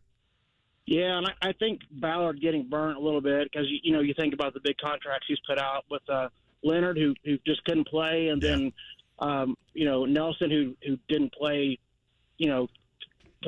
the way his contract states he should play last year, and I believe he is hurt. But I think that's playing a role here too. My friend Wes, it was great to see you on Friday. You got to come out a lot more, all right? Will do. Thank you. Yeah, we're about ready to start out. I mean, we got a lot of remotes coming up. Actually, one on Friday, too. Broad Ripple, you guys going to make it out there? Broad Ripple Union Jack Pub. Hey, Eric, I'm going to get you on here before the break. Go ahead. Hey, JV, I know everyone's talking about the JT thing right now, but my biggest concern for the Colts right now is the DBs and the defense. We're not getting a lot of talk about that, and I understand why, because of all the money and the contract around JT. But what are your thoughts on that? Are you worried about the defense? No, I think they're going to get absolutely worked over. Yes. I think they're going to get worked over. Yeah. I mean, they haven't faced anything. Yeah, I mean, like in terms of Brad Spielberger was on about 30 minutes ago, right? He was at practice today and talked about how A.J. Brown's one of the best. There's no doubt about that in the NFL. He was running absolutely wild with nobody around him the entire get-together. And that's not just a concern for the best wide receivers of the NFL, but that's a concern for any of them facing the Colts, is just being given that wide berth, not having great coverage. I mean, yeah, I think that there's a lot of fingers crossed and hope going on, and maybe too much for me to buy in that this group is going to be what a lot of people believe. Surprisingly, it can. I'm not able to buy it yet. Yeah, I agree. I just wanted to hear your 2 cents on that. Yeah, and that gets lost in the shuffle. That gets lost in the shuffle, just like offensive line, just like all this other stuff that we haven't talked about, because we're constantly living in this soap opera between running back's representation, and the Colts. So, yeah, you're right, though. All right, appreciate it, Eric, thank you for the call. Harris Hoosier Park race of the day coming up next hour. I got a lot more of Meehan and Ewan to happen here, too. The 239-1070. That'd be good. Inside the lounge via YouTube Live, I'm trying to check on everybody right here. There is Gritty. I actually saw Gritty and Joe to the Sea at the golf outing at Back Nine on Friday. That was awesome. Now, Gritty calls every Saturday night to the JMV Takeover. That's well done by Gritty. Joe to the Sea was in the house. One of these remotes we do relatively soon. Everybody inside the lounge, I want you guys to come out, and then I want you to get inside the lounge when you're out with us. I think that'd be really cool. Maybe even on Friday. Union Jack Pub, that's a tavern tour stop with Heaven Hill Distillery. Me and our betting analyst, Brent Halverson, on Friday. Union Jack Pub in Broad Ripple. Brad and more at 239-1070. Rakestraw, Spielberger, podcast 1075thefan.com. Tom Allen tomorrow? Who's your football coach, Tom Allen? Had Ryan Walters of the Boilermakers on yesterday. Tom Allen joins us tomorrow. 93.5, 1075.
There's your Nickelback, everybody. What do you think about Nickelback over there, James? You dig it?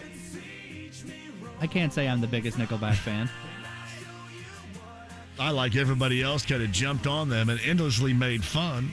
But I will give them this, right? I mean, they, as Daryl said a little bit earlier, they bring out the ladies at their shows. Jason Kelsey with a self-described cheap shot today on Zaire Franklin of the Colts. That's when the Eagles-Colts practice ended in a brawl, and that was that. Do you have the Zaire Franklin stuff over there, too? Zaire Franklin was asked after practice today what went down, and this is what he had to say. I mean, look, man, we was out there competing. Obviously, wanted to, go against a great offense all week. Just trying to get better. I mean, to be honest, our practice tempo is our practice tempo. That kind of happens when you joint practice against other organizations. Sometimes your speed ain't they speed. People get offended. That's life. So we'll be okay. We got some good work in. We compete on Thursday. Yeah, it's funny, obviously growing up in Philly, watched him play for a long time, a lot of respect for him. Talked to him a little bit after we played him last year. Thought the OGs would at least look me in the eye before, but it's all good. I'm going to get a chance to look him in the eye on Thursday, so we're going to be okay. That's Zaire Franklin regarding Jason Kelsey. And again, what Jason Kelsey described as a self-described cheap shot. And that came after Zaire Franklin hit Kenneth Gainwell a little bit after the whistle there.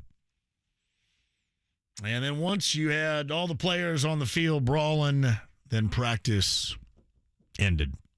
Ben in Greenwood writes this: why should Colts fans spend their money on tickets if the Colts won't spend their cap space? I think even more than that, Ben. I think a lot of people are saying, all right, well, you guys tell me when this thing gets good.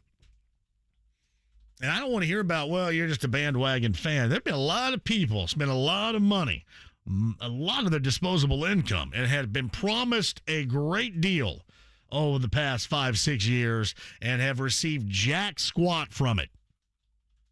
So I don't want to hear if somebody makes that financial decision, until there's a little bit more of an inspiring product. I want to hear about those that say, well, you're not a true Colts fan. I've been promised a lot around here. That's what I talked about in the opening segment is top to bottom, you just got to get back to square one with the way that you deal with your own product and how the folks, your fan base here, consume that particular product. Because right now, it's just kind of waiting, sitting back, and anticipating the negative. Got to get out of that mentality. Tell you what, does Brad have time? I'm going to hit a break here instead of going to Brad. We'll give Brad plenty of time on the other side. I don't have anything working in the 5 o'clock hour, but a lot of me and some of you, if you guys want to work yourself in at 239-1070. The Harris Hoosier Park Race of the Day. It's 50-50 betting and dining from Harris Hoosier Park Racing and Casino in Anderson. Greg Rakestraw, Brad Spielberger, a Pro Football Focus a little bit earlier. Podcast with each, 1075thefan.com. Today's Eagles-Colts practice ended in a brawl. We'll get to that. The latest on Jonathan Taylor and Anthony Richardson gets the start in Philly coming up in that final preseason game on Thursday. That and even a lot more. Some baseball mixed in as well coming up in the 5 o'clock hour. With you at 239-1070 on 93.5 and 107.5.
The Greg Rakestraw podcast, 1075thefan.com. Week 2 of the high school football season this Friday night. Game of the week, Eddie Garrison again on Friday, brought to you by CarX.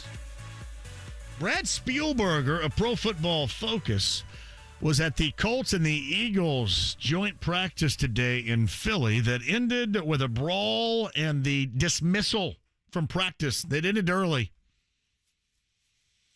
I was trying to think about that back in school, in elementary and junior high school. We'd all gotten in a fight if we could go home early. Let's go out there and fight, and then we'll all go home early. That happened today. It all kind of transpired in and around Jason Kelsey, Zaire Franklin, and Kenneth Gainwell, which I guess could make it interesting on Thursday, by the way. Colts and Eagles from Philly, Amazon Prime. But a shout out to, I guess, RTV6. I don't know what it takes to pick it up. I don't know how much you have to pay, but evidently RTV6 has picked it up. And the great part about that is that RTV6, at least for me, DirecTV Stream, and Uverse, it is not blacked out because of a contractual squabble that has jack squat to do with us, and we all get screwed by it. Nothing. All right, your calls at 239-1070. This is an interesting story before I get back to you, so you guys don't go anywhere. Even though a PGA Tour spokesperson said the tour has not seen an increase in spectators attempting to distract golfers for betting purposes, John Rahm said earlier today that players actually can hear about gambling every single round. Quote, that happens way more often than you guys may hear, Rahm told reporters today at a news conference ahead of the Tour Championship at East Lake Golf Club. I mean, it's very, very present. In golf, spectators are very close, and even if they're not directly talking to you, they're close enough to where if they say to their buddy, I bet you $10 he's going to miss it, you hear it. Listen, Noonan, miss.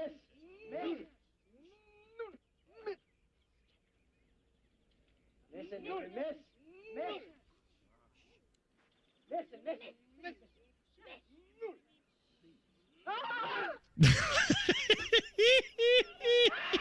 Noonan sunk it anyway. See, I mean, Noonan drained that putt anyway. D'Annunzio and everybody will miss it, Noonan in the background. Miss it, Noonan. He drained it anyway. The great Caddyshack right there. That is pretty funny. That the words of John Rahm earlier today, that's absolutely outstanding. Noonan.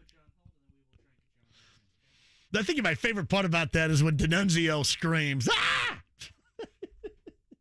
And you know what? There's another reason why you know it's a great film.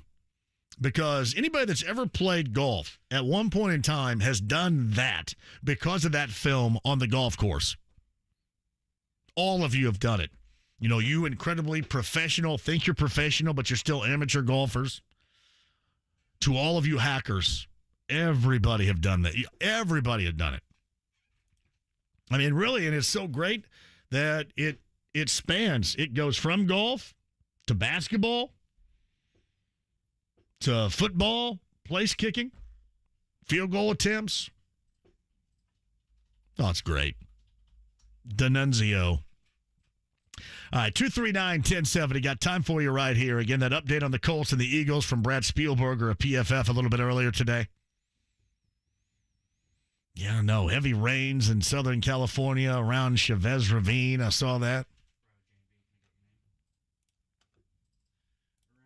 And baseball going on this evening, too. Kind of a light night of it last night. I know the Cubs got a win. I think that final was 7-6. I don't have it in front of me over the Tigers last night. But a light night of Major League Baseball. Really, sports-wise, there wasn't a great deal going on. You got that preseason game. The Ravens, I think, lost for the first time in forever in the preseason. Cubs-Tigers coming up later on tonight. Cardinals and Pirates also on the agenda later on tonight. 9:38 for the Reds and the Angels. Same two teams in a doubleheader tomorrow because of the rains out there yesterday. Reds and Angels, 9:38 later on tonight. Harris Hoosier Park race of the day, and Hoosier Hardwood Festival tickets for the Boone County Fairgrounds coming at you before the end of the show. But Brad's going to start here in the 5 o'clock hour at 239-1070. Hello, Brad. Brad, are you there? I am. Go ahead, Brad. That sounds really weird, very robotic. Domo arigato, Mr. Roboto. Is that your phone right now? That's weird. What's happening? I'm on the car phone. Now you sound better now. Now we're dialed in. Go ahead, Brad. How are you? Fantastic. Thanks for asking. Good. Hey, long-time listener, long-time Colts fan, even before they came here when they were coming from Baltimore. Sure. And I'm just done. I'm done, JMV. It's stupid. And would you agree that Stephon Gilmore last year was, top 3 defensive players for the Colts? Yeah, well, he definitely made plays. Yeah. So he wanted out, right? He wanted out because, to me, there wasn't anything disgruntled going on. He wanted out because he wanted a better chance of winning, and he saw the writing on the wall, and this team wasn't going to do it. But, yes, he did want out. You're absolutely right. I agree. And number 1 offensive player now wants out. And I'm sorry, the elephant in the room, Irsay is the common denominator through all this soap opera and drama that we've talked about all these years, going back to when you had to find out about Manning's neck. Yeah. Yeah. So it's really frustrating and really disappointing. I'm not a season ticket holder, but a lifelong Colts fan, literally. And it's just frustrating to be in this clown show all the time. Yeah, and especially when you come off the golden era, in which I mentioned a little bit earlier, back in the Manning era. The things you would talk about was, why they didn't, get to the Super Bowl. And those were things that you talked about. You never really talked about anything this time of year. It's just a foregone conclusion that everything was going to be okay. You didn't have issues, any major issues whatsoever. You just kind of worked through it. And, it's something, that's why I mentioned earlier having deja vu on my driveway this morning talking to a friend. It's what it feels like. It's like deja vu. It's something like this every single time this time of year. I get you, yeah. And the Manning thing was always Brady and Belichick and the Patriots. That was the stumbling block that happened for a long time. But I'm just frustrated. Yep. Here we go again. It's going to be another 3 and 14 year, maybe 4 or 5 wins, and then where are we going to be? So it's just disappointing. NFL is obviously the biggest sport there is, and everybody follows it. And we are nationally, unfortunately now, kind of the laughing stock somewhat of the NFL. Yeah, there's definitely, the roles are reversed. There's no doubt. What Jacksonville was is kind of what you're feeling like right now. No, Jacksonville's on the way up. So anyway, I'll let you go. You got it, Brad. Thank you very much. No, Brad, you're right.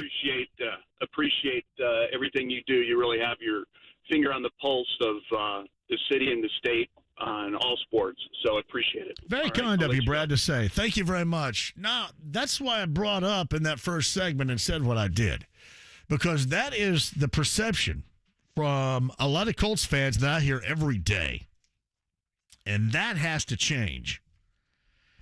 That has to change, and it has to have a fundamental change at some point, really, organizationally speaking, to the field.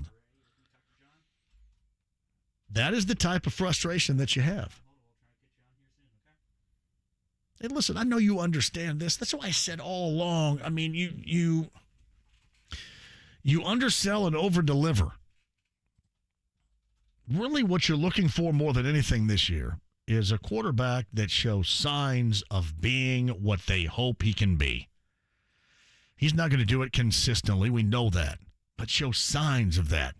Gives you hope for the long term, and not another old man Band-Aid or hey, I had this guy in the past, this is what I can do with him. And that's your hope. But again, I think it's more than just what you see on the field. It's everything. I got back to yesterday. That's why I started the show and kind of mixed in, all this back and forth with Taylor and where we are with that right now, and kind of put it in a context of, where you are as a fan and, why you jumped to the conclusion that the Colts are trying to hose you with the quarterback starting decision they made on Saturday. Like, you would have never thought that in the past. I mean, the long-term past, back during the Manning era.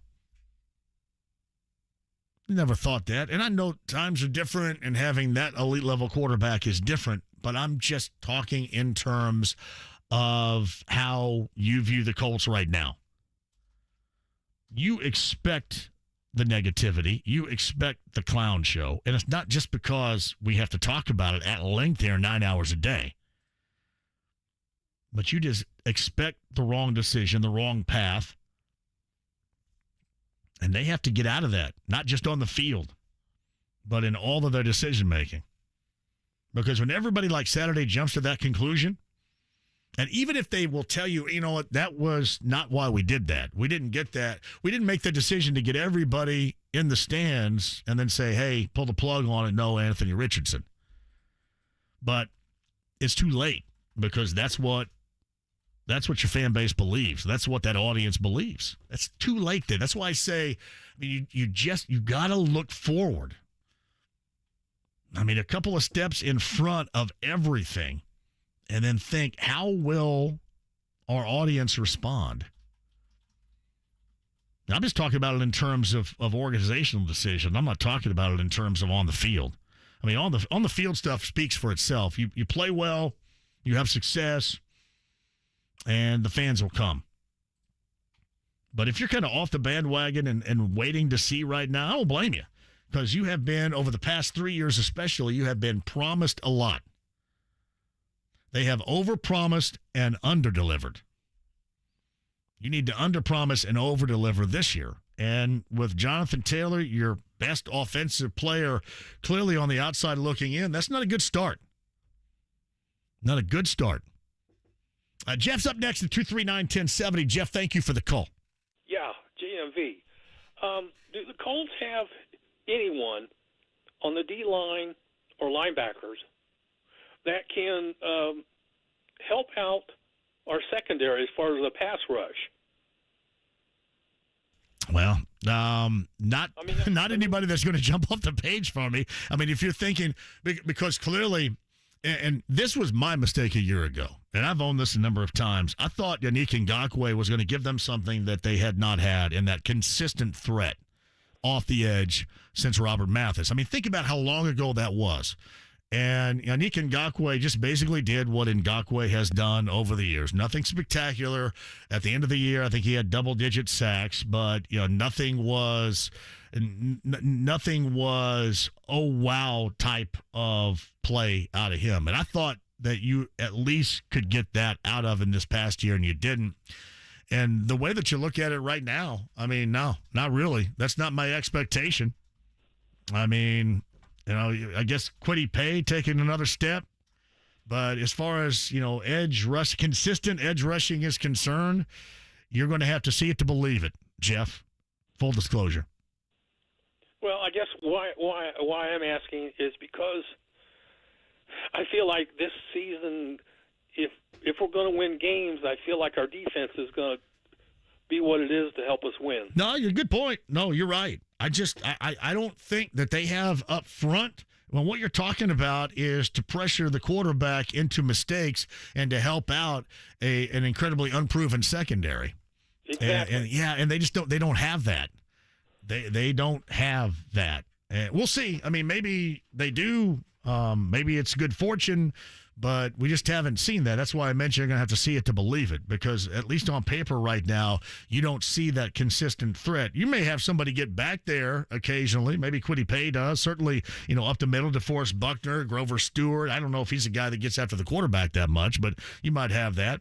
Ibukam, maybe off the edge occasionally, but not that consistent rush that's going to be necessary to really help out a secondary that is got no proof whatsoever and will be working its way along, much like some other aspects of this team this season. So you're right. I just don't think you can expect it. Another real quick question. Yes. Do you know why our secondary, our cornerbacks, give so much cushion to the wide receivers? They're like 5 and 8 and 10 yards off of the receiver. Yeah, they don't want to get their ass beat straight down the field is why. They just don't. They're trying to keep them in front of them. And, that's just kind of, that gets you beat slowly. Yeah, I mean that's always kind of been the case. They have always in that secondary tried to keep people in front of them, and then they brought in Gilmore, a guy that had in the past playmaking ability at that corner, a guy that they hadn't had. But he had moments, certainly not a moment against McLaurin, but McLaurin's one of the best in the NFL, as we saw with what the Commanders did to the Colts in that game a year ago. But they don't have that right now, and that's why there's so much cushion, because there is uncertainty that these guys, to a man, are going to be able to stay with their own. Is there anyone on the open market, like cornerback or like a veteran that we... Who was out there right now? I mean, I know Eli Apple, no pun intended, got gobbled up. I can't remember where he went. No, not really. We'll see what happens if anybody of note gets cut here coming up in and around the 29th. But, yeah, there's not really much out there that gets you excited about anything, especially not this time of year.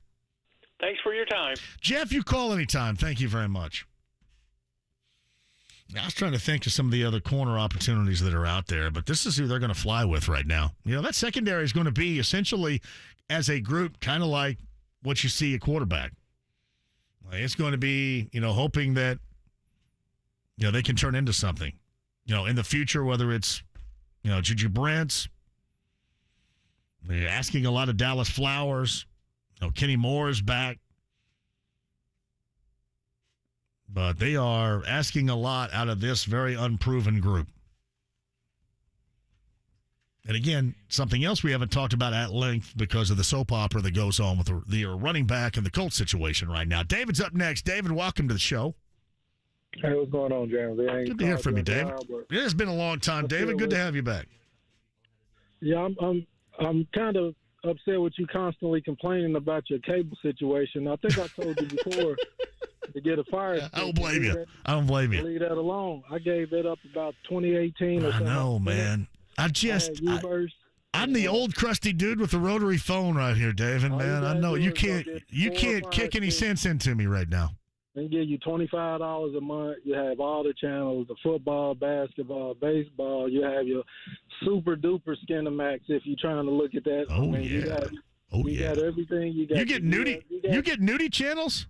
Man, for $25? Hey, you get whatever you can look. Hey, I'm just telling you this. You need to quit paying what you're paying, boost your internet up, and get you 4 fire sticks, and I can get you $25 a month. $25 a month. Now, is this legal? Yeah, it's legal. So everybody got a fire stick, JMV. I don't know too many people that watch like cable like that no more. I mean, I really don't. Yeah, my daughter Lainey has a Roku stick. Yeah, it ain't. Yeah, it'll get a website and everything. It'll give you instructions on how to download what you need to watch. $25. And it pays for 4 rooms. You just need. You can put it on your phone, or you can have 3 fire sticks in your house. Well, regardless, you got every channel you want. You need to quit messing around. Seriously. I do, David. Kick some sense into this old man. I do want to ask you this, because with the Roku stick, it's got that very small remote, and all it has is arrows. There's no numbers. Thus, you'll learn your channels. It ain't all about numbers. Shit. We passed these numbers. You just said. If I get like the 600s. Once you watch a certain amount, it's like 8 boxes or so on your little top. So like all the channels you'll watch the most, them will be your most recent, and they'll stay up there. You can flip up and go to movies to watch the new movies that be coming out that'll come on there. But let me talk to you about sports. But you need to get out of that, though, for real. You need to get out of that. Okay, so it is legal. You say it's completely legal. I will not go to jail because I'm announcing to the world right now that I'm doing this. Everything ain't illegal. Everything ain't illegal. Go ahead, buddy. Hey, I'm excited with both of the teams, the Pacers and the Colts. You know what I'm saying? We finally about to start playing up-to-date basketball, and we finally about to start playing up-to-date football. And regardless of, not having JT, I'm pissed about it. I wish we would have signed him and get that over with. I really don't understand that, but, it is what it is right now. So we had terrible quarterback play with Wentz. We had terrible quarterback play last year, and we was in a lot of games. So maybe with better coaching and a quarterback that can actually convert some 3rd and 1s and 3rd and 2s instead of never, getting them because we couldn't even scramble. When he would have time, he'd get caught. We may be more dynamic in the red zone. We may be more athletic in the secondary. Everything ain't got to be, always negative. Let it happen before it become negative. But man, but that's unfortunate because I'm kind of forced into talking about it right now, and there's really nothing positive until we see that happen. So we're very reactionary. You see that happen too. Can you imagine how?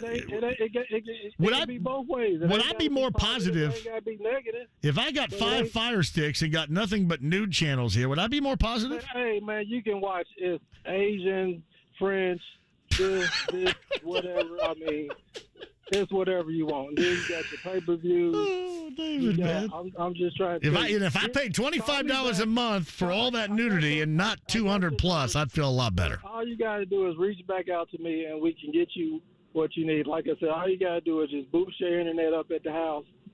So it just eliminates all whatever you hear about buffer and all that. Just boost your internet up, and you ain't paying $275 and you complaining about it every day. That's crazy. I know it, man. I'm crazy. I got, it was like NFL. And U-verse took off AT&T. I think they took NFL Network off around the draft time, around 2018. And I was like, I'm done. My people been having this. I'm being stubborn like you, paying $224 a month. And they did that. I'm like, oh, yeah, I'm done. And I got rid of it. I got rid of the house phones. I got rid of all that. Yeah, David, I got to run here, but thank you for trying to talk some sense into me, okay? Yeah. That's David right there. So I'm sick of you whining. Hey, old fart, stop whining about your TV situation. You should do something about it. 5 Roku sticks, $25, all the nude channels, all the sports that you need, every Andy Griffith episode. You can watch Quincy every night. You won't miss an episode of Family Ties from 1984. Every episode of Johnny Carson. Go back and watch The Gong Show again. What am I missing? $25? Like Gigi says, yeah, there's no way this is legal. The most fun about getting TV back when I was growing up is when we got the big satellite dish is because it was illegal and you were getting it. We had a descrambler, and that's when they really started to get on to you and found out that they could charge for this and you were getting their product for free. But we would reach out to our TV provider, and, it started out every year, then it went every 6 months, then it was like every month. You had to get a descrambler, and that's a little card that you would put in that would get you all of what you wanted. But that's kind of the fun of it, I guess. Dodging Johnny Law as you're trying to get the best in nude television available. I love it. It's kind of like Smoking the Bandit. Gonna run that beer back. Gonna bring that Coors Light east of the Mississippi. That's bootlegging, son. Josh Stewart says, hey, I need the last caller's info. Look at everybody jumping on board here. Those damn $25 Fire Sticks with every channel are legit. As legit as $100 Taylor Swift tickets. Uh-oh. J. Cole says, I need David's number for real. Everybody wants to talk to David. Let me take a break and I'll come back. If you're on hold, I'll get to you. Harris Hoosier Park race of the day, not too far away. You get $50 in betting and $50 in dining from Harris Hoosier Park Racing and Casino in Anderson. Hoosier Hardwood tickets as well. That fest is happening at the Boone County Fairgrounds. I think Jake, when is he going to be out there at the Wood Fest? Jake is going to be at the Wood Fest coming up here later on this week. Hey, how are we doing, by the way? How are we doing? Day 2 of the new morning show with Swebo, and day 2 of Jake being midday, noon until 3. How we all doing with that? I think everybody's doing great. How we doing with Swebo? Well, I was just about to say that Jake will be out there Friday, I believe. Friday, so we'll go back to back because I'm in Broad Ripple on Friday at Union Jack Pub. Yeah, the morning wake-up call with Swebo Andy Sweeney and Kevin Bowen, and Jake, Aquarian Company, and knew it was Jake and Jimmy and Eddie, and who was that other dude that was in here? Graham? What are we doing with that? Well done for the first 2 days. Quick break, we'll come back. Don't go anywhere. 93.5, 107.5 The Fan.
Dykton's new name is Brake Pumper.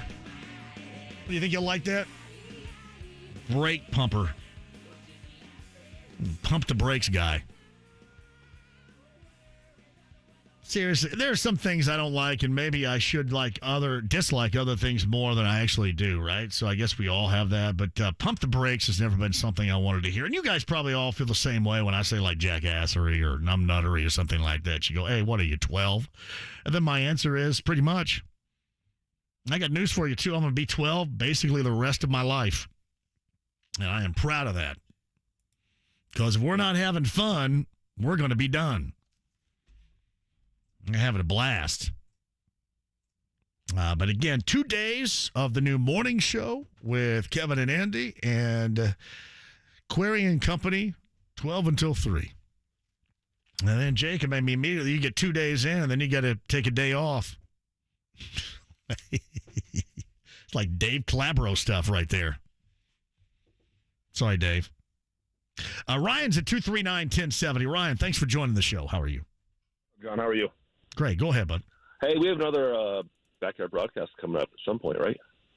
Oh, well, we do. Have you heard about this, though? I have not. All right. So, Ryan, this is Labor Day weekend, and I'm calling it the Labor Day weekend bender. It's at Mystic Waters. It's a weekend. It's a weekend backyard bourbon broadcast at Mystic Waters. You going to be able to make it up any of those days? I don't. We usually go to the lake, but I'll see what I can do. Yeah, we got a lake. We got 2 or 3 lakes for you up there. Here's what you can do. You can rent a cabin if you want, spend an overnight, spend 2, or you can just come up either day.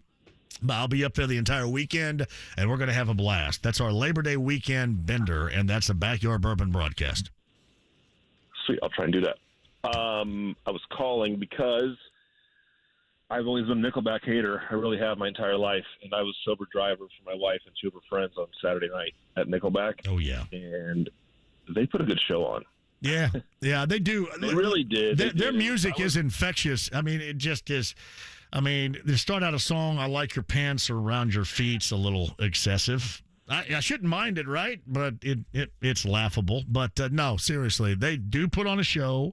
And in terms of bringing out, the ladies, as you brought out to that, they do that probably as good as anybody does. They had a good time. And, yeah, I just didn't know I knew as many songs as I did when, they'd start playing songs. I was like, oh, I know this song, so it was a good show. Well, really the one that I played, Saving Me, is a good song, I think. Someday is a good song. It became kind of a lynch mob type of mentality of taking them on and ripping them. And listen, I was a part of it too, and I kind of feel bad about it because now I'm in a frame of mind where, because I do Saturday night, it's whatever you like, you like. You know what I mean? Right. So that's where I am. Some slow dance power ballad that everyone slow danced to. I don't know what it was, but yeah, it was.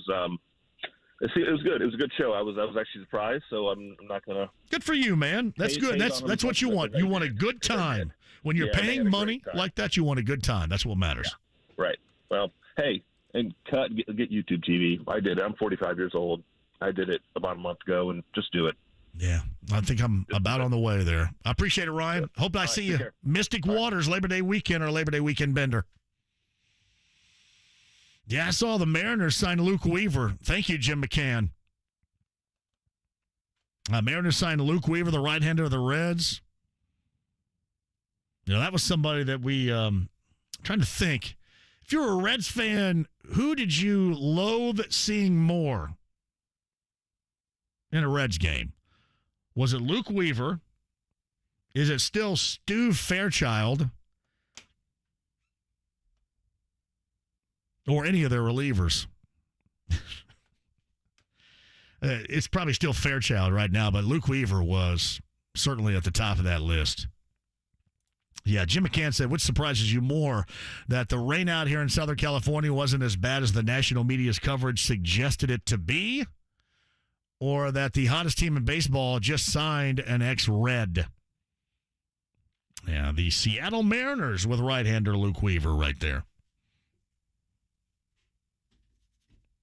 And they are playing good baseball. Matthew's up next at 239-1070. Hello, Matthew. Hey, JMV. How are things going in Maine? They're going pretty good. That's well done. Great request. I had to honor that request of yours on Saturday, too. Oh, thank you. Always appreciate it. You are welcome. What do you want to talk about? All right. I have no idea what to do with all my emotional investment of this football team. They're exhausting me. It's not even September yet. Yeah. Yeah, that's happened more times than it hasn't over the past 5 years. True. I know. So what are you thinking about doing here? Are you thinking about bailing on it, waiting until something excites you to jump back in? And believe me, it doesn't make you, to me, a bandwagon fan around here because they have a lot to prove to people. They owe people a lot around here. They're going to say, what are you talking about, nut? We don't owe you anything. They do. There have been a lot of promises, certainly a lot of promises that have not been met, and they owe a lot of people a lot around here. So you're going to maybe jump off for a while, jump back in? What do you think's the plan? No, I mean, I'm more of a distant fan than I used to be at times. But now I've secured Sunday ticket. I'm actually supposed to be out in October for my first Colts game against the Titans. Well, anyway, I know a lot of people are going to hang with it because they want to see Anthony Richardson, but there's going to be a lot of prove-it-to-him mentality, and I don't blame the fan base here. I don't blame it at all. Yeah. Matthew, you call anytime. Great hearing from you. Thanks, JMV. Matthew in Maine, also inside the lounge via YouTube Live. This from Jason. So I saw Luke Weaver in Houston. It was pretty awful. Every single out could have gone off the wall if a player wasn't standing in its way. That's funny. Yeah, I know. Stuart Fairchild, that is And, I mean, you know where I am with their bullpen. And I think I call him Buck Sims. That's Buck Farmer and Luke Sims drive me insane, too. Buck Sims. That's just where you are as a Reds fan right now. But listen, are you disappointed? Probably. But to me, the fact that you were able to squeeze a month of incredible, not seen since 1990 wire-to-wire type of fun, I mean, I can get down with that right now. I mean, they're still in it. Barely hanging on, it seems. But, yeah, not nearly the level of baseball that they were playing going back to July. You know, Fraley being out hasn't helped at all. They've had a constant carousel in the outfield, and that means you have to play. I don't know why you have to, but Fairchild's running out there a lot more. Striking out and mumbling to himself back to the dugout. Drives me nuts. Reds Angels later on tonight at 9:38. Double header, I think, coming up tomorrow because of the rain out yesterday in Southern California. Cardinals and Pirates 7:05 tonight. And Cubs fans can talk about your junk before tonight's game because they always do. 6:40 for the Cubs and Tigers. Cubs coming off a win last night over Detroit. Terry's at 239-1070 before the break. Hello, Terry. Hello, JMB. Porsche Doc here. Focus on the positivity here. Okay. And that morning show, Kevin and Andy. Andy is awesome. He's borderline too much energy, but it is good, and it's going to really balance out Kevin's sort of laid back, more mechanical. Well, I love Kevin. Kevin is awesome. But just go ahead and say boring. Go ahead and say boring, Terry. No, I'm just joking. Jake was not a good pairing there. But I love Jake with the correct Jimmy, if you know what I mean. I was so afraid that the wrong Jimmy would get hooked with Jake in the afternoon and I'd have to not listen. But, really. The morning guys will grow on you. Kev is awesome. Andy, you're going to love Andy. And, I've known Jake forever, and Jake's going to do it from noon until 3. So I'm very excited. The real reason I called, I just got taken that direction with your previous comment. On your signal. So I live one of my places is 45 miles north of Indy. So that's probably no more than your distance from downtown. Right. And I use a $45 antenna that is indoor or outdoor. It looks kind of space age. It lasts about 7 years. And it picks up 62 stations in digital that will blow your mind. Never is a signal more precise than what that gives you. So that takes care of all your local stuff. So you're talking about TV. I thought you were talking about us for a minute. You talking about TV? Yeah, TV. Okay, TV. I'm sorry. And then on your other, do like the the cool brother that was talking a little earlier. I love the fact that he could say whatever he thought, and that's awesome. But that is well. Todd Meyer came down here and didn't think it was awesome. So yeah, well, I got fined $50 by Todd Meyer just a little bit earlier during the break. So yeah, that's okay. The money you make, that's yeah. So, anyway, you just stream however you want. You can stream soft and easy, or you can get a whole bunch of different things, but everything is available that way. I like everything, no doubt.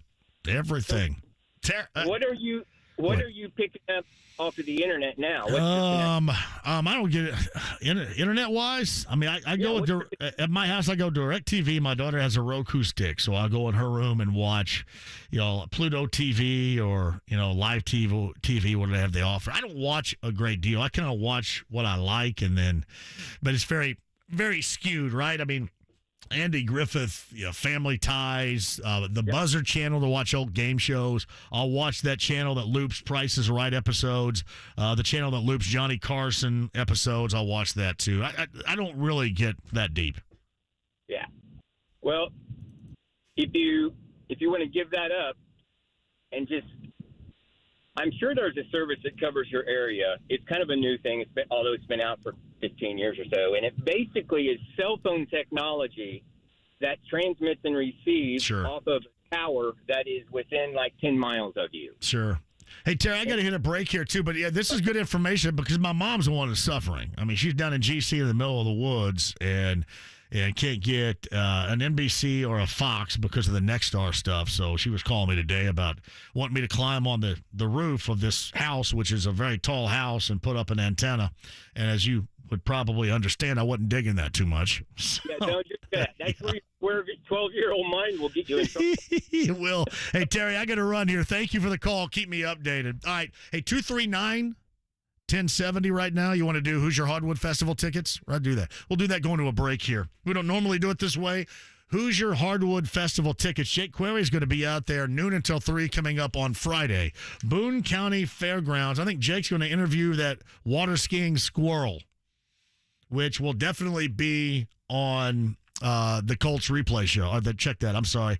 Our fan replay show here. Instant replay.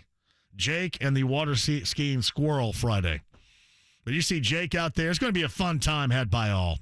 Again, number 9-239-1070 gets those tickets and the Harrah's Hoosier Park Race of the Days.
Hey, welcome back to Harris Hoosier Park Race of the Day winner, Jason Dupay. The horse's name, is it a horse with no name? Or Jim Strives it Rich? Jim Strikes it Rich? Jim Strikes it Rich. Jim Strikes it Rich. $13.80 it paid on a $2 bet. The $2 exacta payout, $64, 50 cent trifecta, $105.15. That's your Harris Hoosier Park Race of the Day. Congratulations, Jason. And again, Harris Hoosier Park, live standardbred horse racing through December the 8th. Keep tuning in to this show. Check out Twitter at JMV1070 or X for your chance to win 50-50 in betting and dining, which is awesome, by the way. Harris Hoosier Park Racing and Casino in Anderson. You have that ready, what Todd sent you? What, now, let's set this up exactly. Todd said it was somebody that called in to back up an earlier caller's claim. Somebody called in. How did they do this again? They called and left a message on the app for the station, I believe. They called the app and left a message on the station app to back up an earlier caller's claim. Play it. JMV, the man was talking about that information for the internet is 100% legit. I use it. I've been using it for years, and it works great. You really should do it. That's David. By the way, that was me in the background right there, too, which is awesome. He was backing up, and thank you for that. I didn't know you could do that. How's that work? I have no idea. I just learned about that. Technology slapping me in the face right there. So he called up on the app and left that message. I didn't know you could leave a message for the station. Can you imagine what everybody's going to be saying about me if they can now realize they can do that? Oh, God.